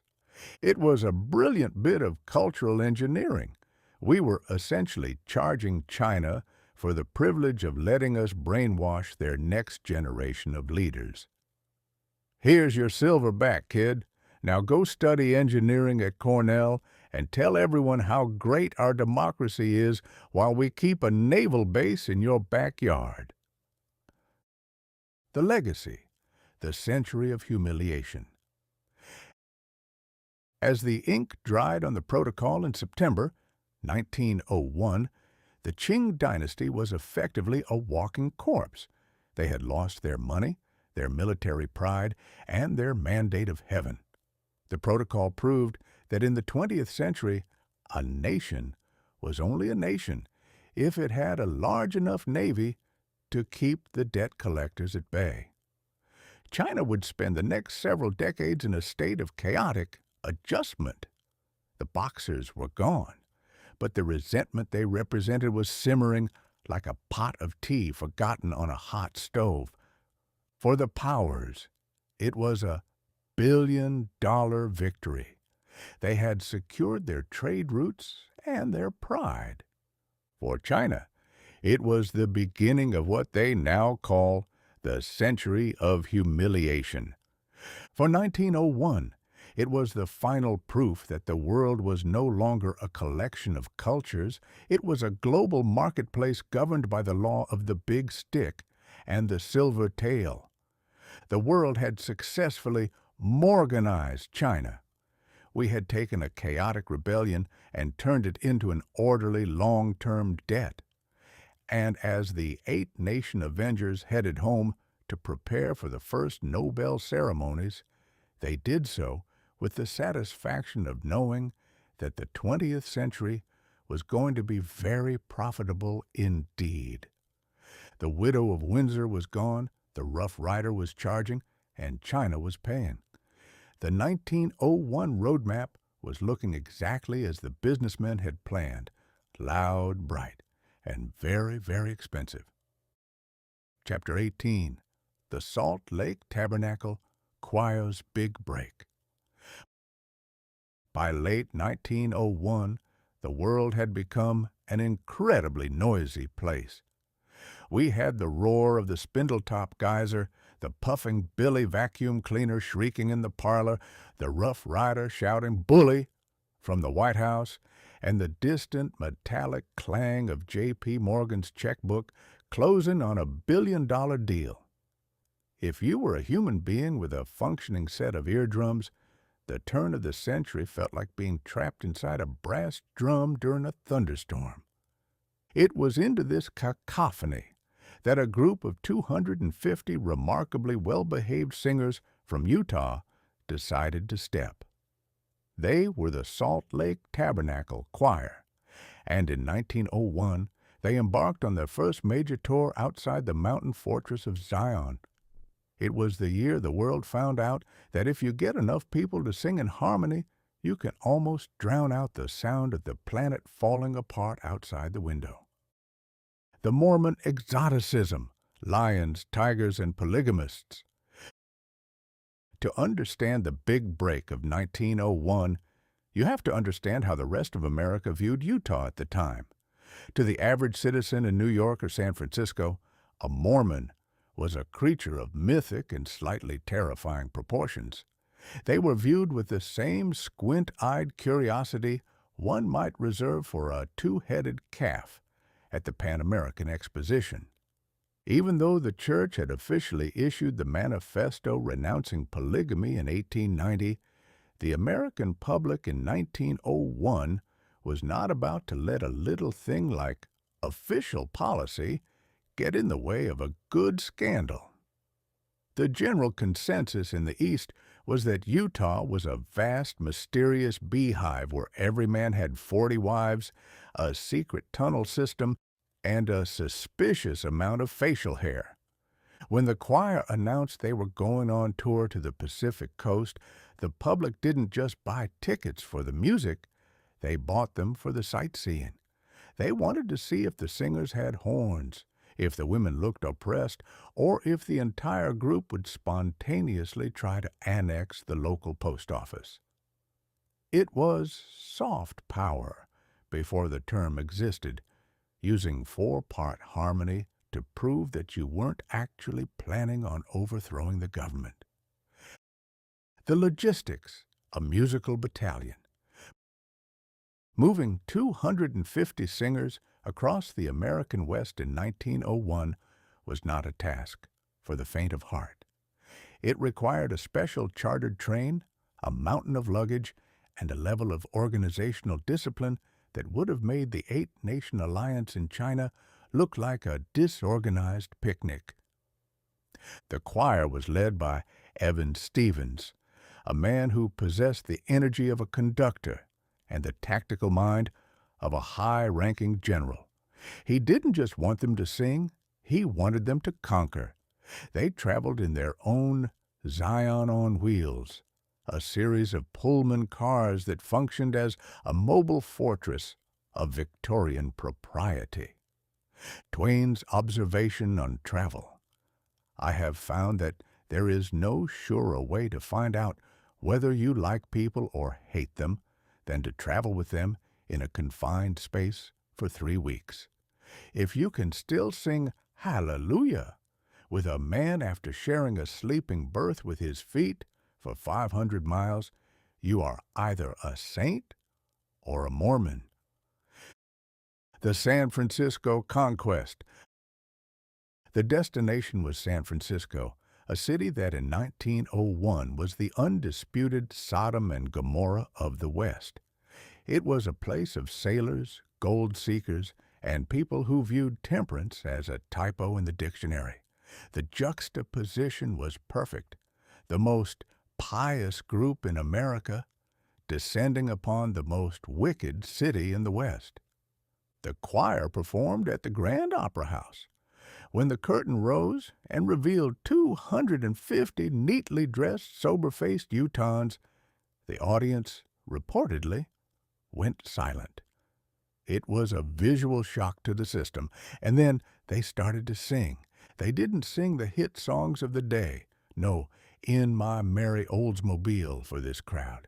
They sang the heavy hitters, Handel, Haydn, and the Mormon anthems that sounded like they had been forged in the very granite of the Wasatch Mountains. The critics were stunned. The San Francisco Chronicle, a paper not known for its religious fervor, admitted that the choir possessed a unity of purpose and a divine volume that made the local opera troupes look like a collection of braying mules. They had achieved the impossible. They had made the people of San Francisco forget about the Barbary Coast and focus on the celestial kingdom for 2 hours. The Beehive, brand of diplomacy. The 1901 tour was a masterpiece of rebranding. Every time the choir stopped in a town, they were greeted by mayors, governors, and curious crowds. They weren't just singers, they were ambassadors for the state of Utah, which had only been a state for 5 years. They used music as a mute button for the political and religious tensions of the era. You might disagree with their theology, and you might think their history was a bit eccentric, but it's very hard to argue with a wall of sound produced by 250 people hitting a high C in perfect unison. The clean image. In a year of mechanical mischief and boxer protocols, the choir offered a vision of orderly, wholesome American life. The volume. This was the era before microphones. If you wanted to be heard by 3,000 people, you had to project. The Tabernacle Choir didn't just sing, they vibrated the very floorboards of the theater. The curiosity factor. People stayed after the show to ask the singers questions. Do you really only have one wife? Do you eat normal food? The singers, trained in the art of the patient smile, won over the public one handshake at a time. Music as the universal distraction. I've often thought that if we could just get the great powers to sit in a room and listen to a well-rehearsed choir for an afternoon, we might avoid half the wars in history. Of course, the other half would likely be started by the tenors arguing with the baritones, but at least the casualties would be limited to the sheet music. The Salt Lake Tabernacle Choir's big break in 1901 was a reminder that even in the steel and petroleum age, humanity still craved something that didn't require a patent or an internal combustion engine. They offered a human geyser, not of oil, but of art. While J.P. Morgan was buying up the iron and Marconi was catching the S in the air, the choir was proving that the most effective invisible signal was still a melody. They were the first truly national musical act of the 20th century, setting the stage for the era of mass media, where a group from a remote mountain desert could become a household name in the penthouses of New York.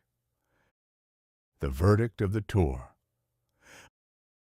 By the time the special train returned to Salt Lake City, the Mormon problem hadn't been solved, but it had been harmonized. The world still viewed Utah as a bit odd, but now it was an impressive kind of odd. For the choir, it was the beginning of a legendary run that would lead to world tours, radio broadcasts, and more gold records than a 1901 banker could count. For the public, it was a lesson that modernity didn't have to mean uproar. There was room in the 20th century for the ancient sounds of the chapel alongside the new sounds of the factory. For 1901, it was the year we learned that if the world is screaming, the best thing to do is sing louder. As Section 6 of our satirical inventory draws to a close, we see the global adjustments taking hold. Cuba has a leash, China has a bill, and Utah has a standing ovation. We've survived the assassinations, the funerals, and the vacuum cleaners. Now, as we move into the final section, the final verdict, we'll look at the last few tricks nature had up its sleeve for 1901, including a creature in Africa that looked like it was designed by a committee of confused zoologists. The year 1901 is almost over.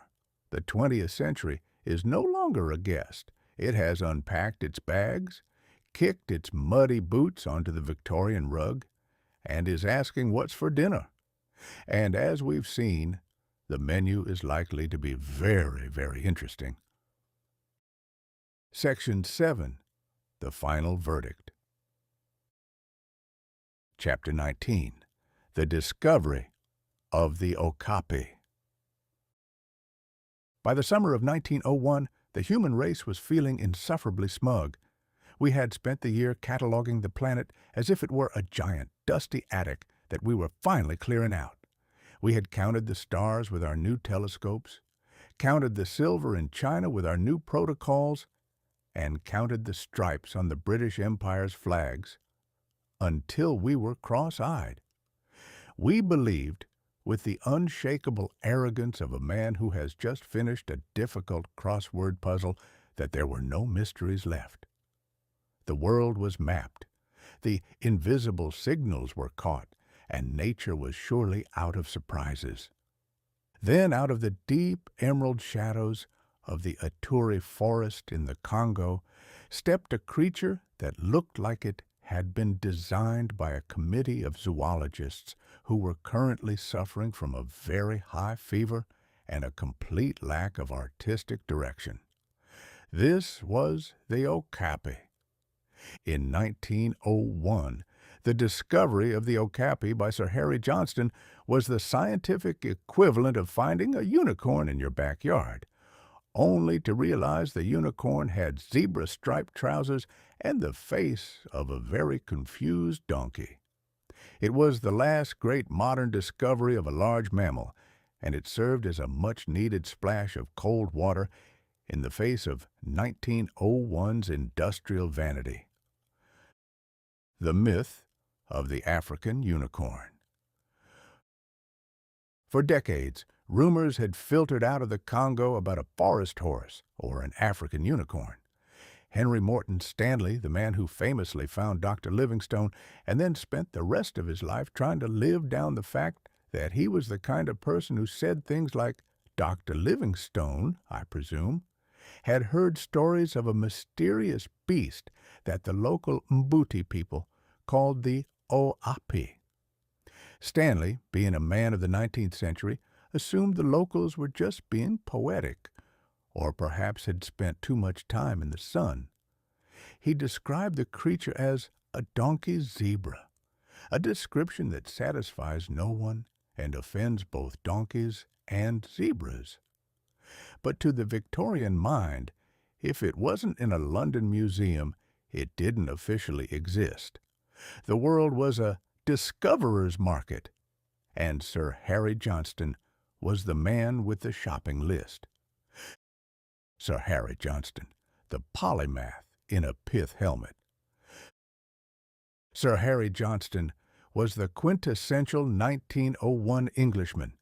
He was a diplomat, an explorer, a linguist, a painter, and a man who likely felt that the primary purpose of a tropical rainforest was to provide a dramatic backdrop for his next watercolor. He was currently serving as the Special Commissioner for Uganda, and he had a nagging itch to find the forest zebra. In 1900, Johnston had rescued a group of Mbuti people from a predatory showman who wanted to exhibit them at the Paris World's Fair. In 1901, progress often involved kidnapping people for entertainment, a habit the modern world was still struggling to kick. In gratitude, the Mbuti told Johnston about the OIP. They even showed him the tracks. Johnston, looking at the cloven hoof prints, realized something that Stanley had missed. Horses don't have cloven hooves. This meant the creature wasn't a horse, a donkey, or a zebra. It was something else entirely. It was a biological none of the above. The inventory of a misfit. When Johnston finally managed to obtain a skin and 2 skulls of the creature in 1901 and sent them back to the British Museum, the scientific world had a collective nervous breakdown. They tried to name it Equus johnstoni, assuming it was a horse, but the teeth said otherwise. Eventually, they realized they were looking at a living fossil, the only living relative of the giraffe. Let's look at the satirical anatomy of the okapi, the creature that proved nature was still the head of the mischief department. The legs. They are covered in horizontal white stripes exactly like a zebra. It looks as if the animal is wearing fancy compression stockings for a very long flight. The neck. It is longer than a deer's, but shorter than a giraffe's. It's the medium setting on the evolutionary dial. The tongue. It is blue, prehensile, and about 14 inches long. An okapi can literally use its tongue to wash its own eyelids and clean its ears. It is the only creature in the forest that never needs to buy a washcloth. The ears. They are massive velvet funnels designed to hear a leaf fall 3 miles away. In the quiet of the Congo, the okapi is the only one who can hear J.P. Morgan's checkbook closing in New York. The vibe. It is incredibly shy, solitary, and lives in places so dense that you could walk 10 feet past one and never see it. It is the introvert of the animal kingdom. Twain's rule of discovery. If you discover something that the local population has been eating for lunch for 3,000 years, you haven't found a new species. You've just finally caught up with the neighbors. The irony of the discovery. The discovery of the okapi in 1901 was a masterclass in imperial irony. While the 8-Nation Alliance was busy civilizing China and the U.S. was liberating Cuba, Sir Harry Johnston was busy discovering a creature that the Mbuti had known about since before the first pharaoh decided to build a triangle. We called it a scientific triumph because we finally had a Latin name for it, Okapia johnstoni. Because, of course, if a British man finds it, it must be named after him. If we had discovered the sun in 1901, we probably would have renamed it the Edwardian glow ball and charged a tax for the light. But there was a deeper message in the okapi's stripes.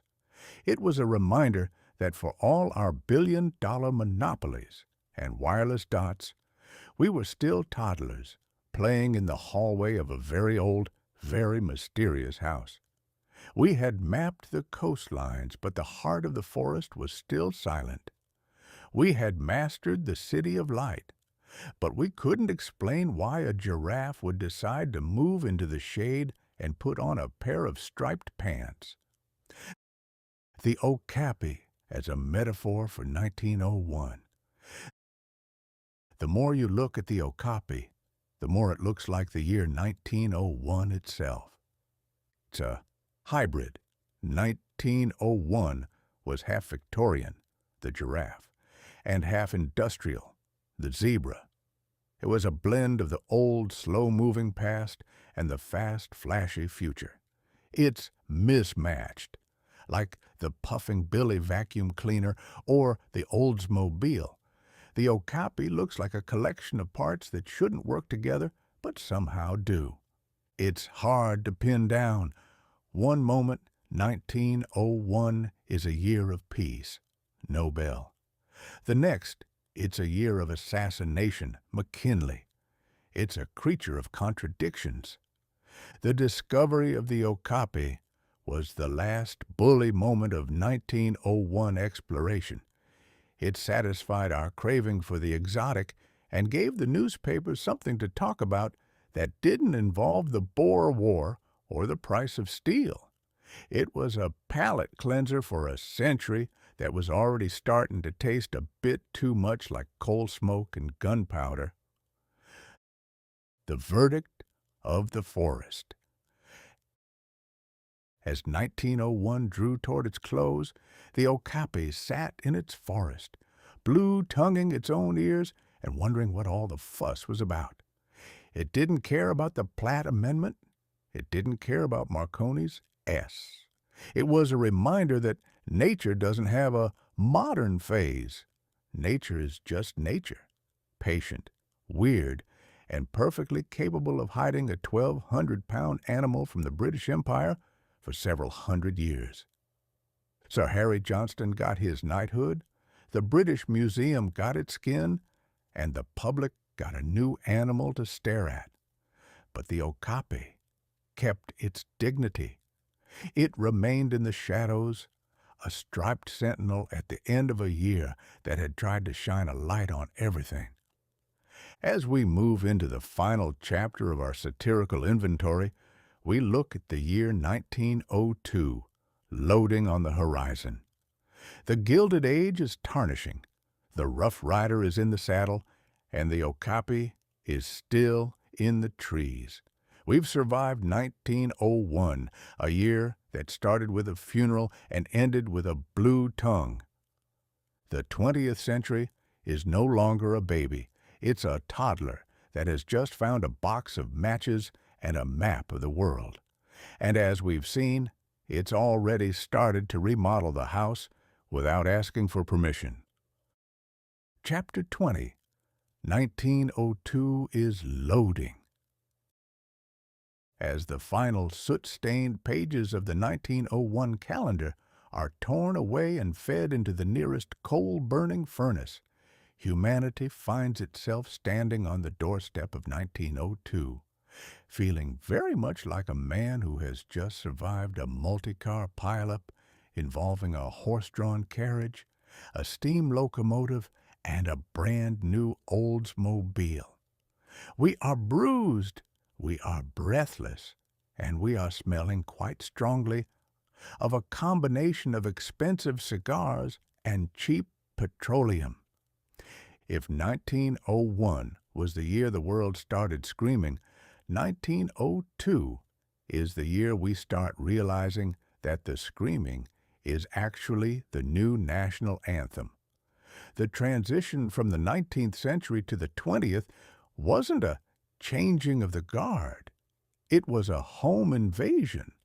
The past didn't hand over the keys. The future kicked in the door, moved the furniture around, and is now asking why we haven't already finished the modernization project. The Gilded Age is tarnishing. For decades, we lived in the Gilded Age, a period where we believed that if you just put enough gold leaf on a problem, it would eventually become a decorative feature. We had gilded empires, gilded monopolies, and gilded morality. But 1901 has been a very effective bottle of industrial-strength polish remover. The gold is rubbing off, and underneath, we're seeing the cold, hard steel of reality. We saw it in Buffalo, where the City of Light couldn't protect a president from a man with a $4 gun. We saw it in Pittsburgh, where J.P. Morgan proved that a corporation is essentially a private government that doesn't have to worry about re-election. We saw it in London, where the death of Victoria proved that tradition is just a fancy word for the way we used to do things before we found a faster way to be miserable. As we look toward 1902, the world is realizing that gilding is too expensive and too slow. We are moving into the steel age. Steel doesn't care about your feelings. It doesn't care about your grandmother's mourning rituals. It only cares about structural integrity and how much weight it can support before it crushes the people beneath it. The Teddy Factor. 1902 is the year of the stick. If 1901 was about the arrival of Theodore Roosevelt, 1902 is going to be about the impact. TR has spent the last few months of 1901 settling into the White House, wrestling his children, and making sure the Secret Service knows that he is perfectly capable of defending himself with a heavy paperweight. But the honeymoon period of the accidental president is over. 1902 is when the big stick stops being a slogan and starts being a scheduling conflict for every trust magnate and foreign diplomat in the hemisphere.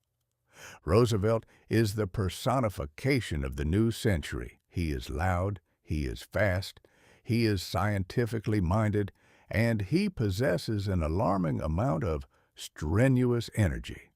While McKinley was a man of the 19th century who happened to live in the 20th, Roosevelt is a man of the 21st century who was born 100 years too early and is trying to remodel the world to fit his pace. In 1902, we can expect trust-busting.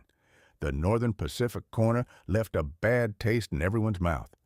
TR is already eyeing J.P. Morgan's empire like a man looking at a piñata that he suspects is full of unfair trade practices. The canal. The Panama Project is no longer a maybe.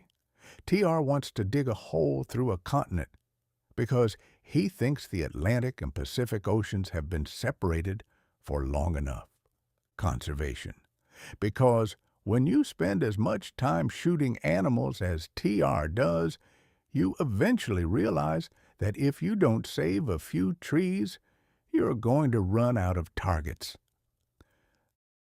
The technological hangover. We are entering 1902 with a massive technological hangover. In 1901, we were promised that Marconi's wireless would bring us closer together. Instead, we've realized it just allows us to be ignored by people further away. We were told the Oldsmobile would clean up the streets. Instead, we've found that while it doesn't leave manure, it does have a habit of exploding in a way that makes you nostalgic for the horse. The puffing Billy vacuum is in the parlor, the electric lights are in the streets, and the oil is flowing out of Texas. We have all these new toys, but we haven't quite figured out the instructions. 1902 will be the year of the malfunction. We are going to spend the next 12 months learning that modernity comes with a repair bill that would make a Chinese indemnity look like a tip at a diner. The global rebranding from granny to manager. The British Empire is entering 1902 under the management of Edward VII. The Victorian brand is officially being liquidated. The new era is Edwardian, which is basically the same as the old era, but with more gambling, better-fitting suits, and a king who is more interested in a good cigar than a good sermon. Meanwhile, the United States is officially open for business as a world power.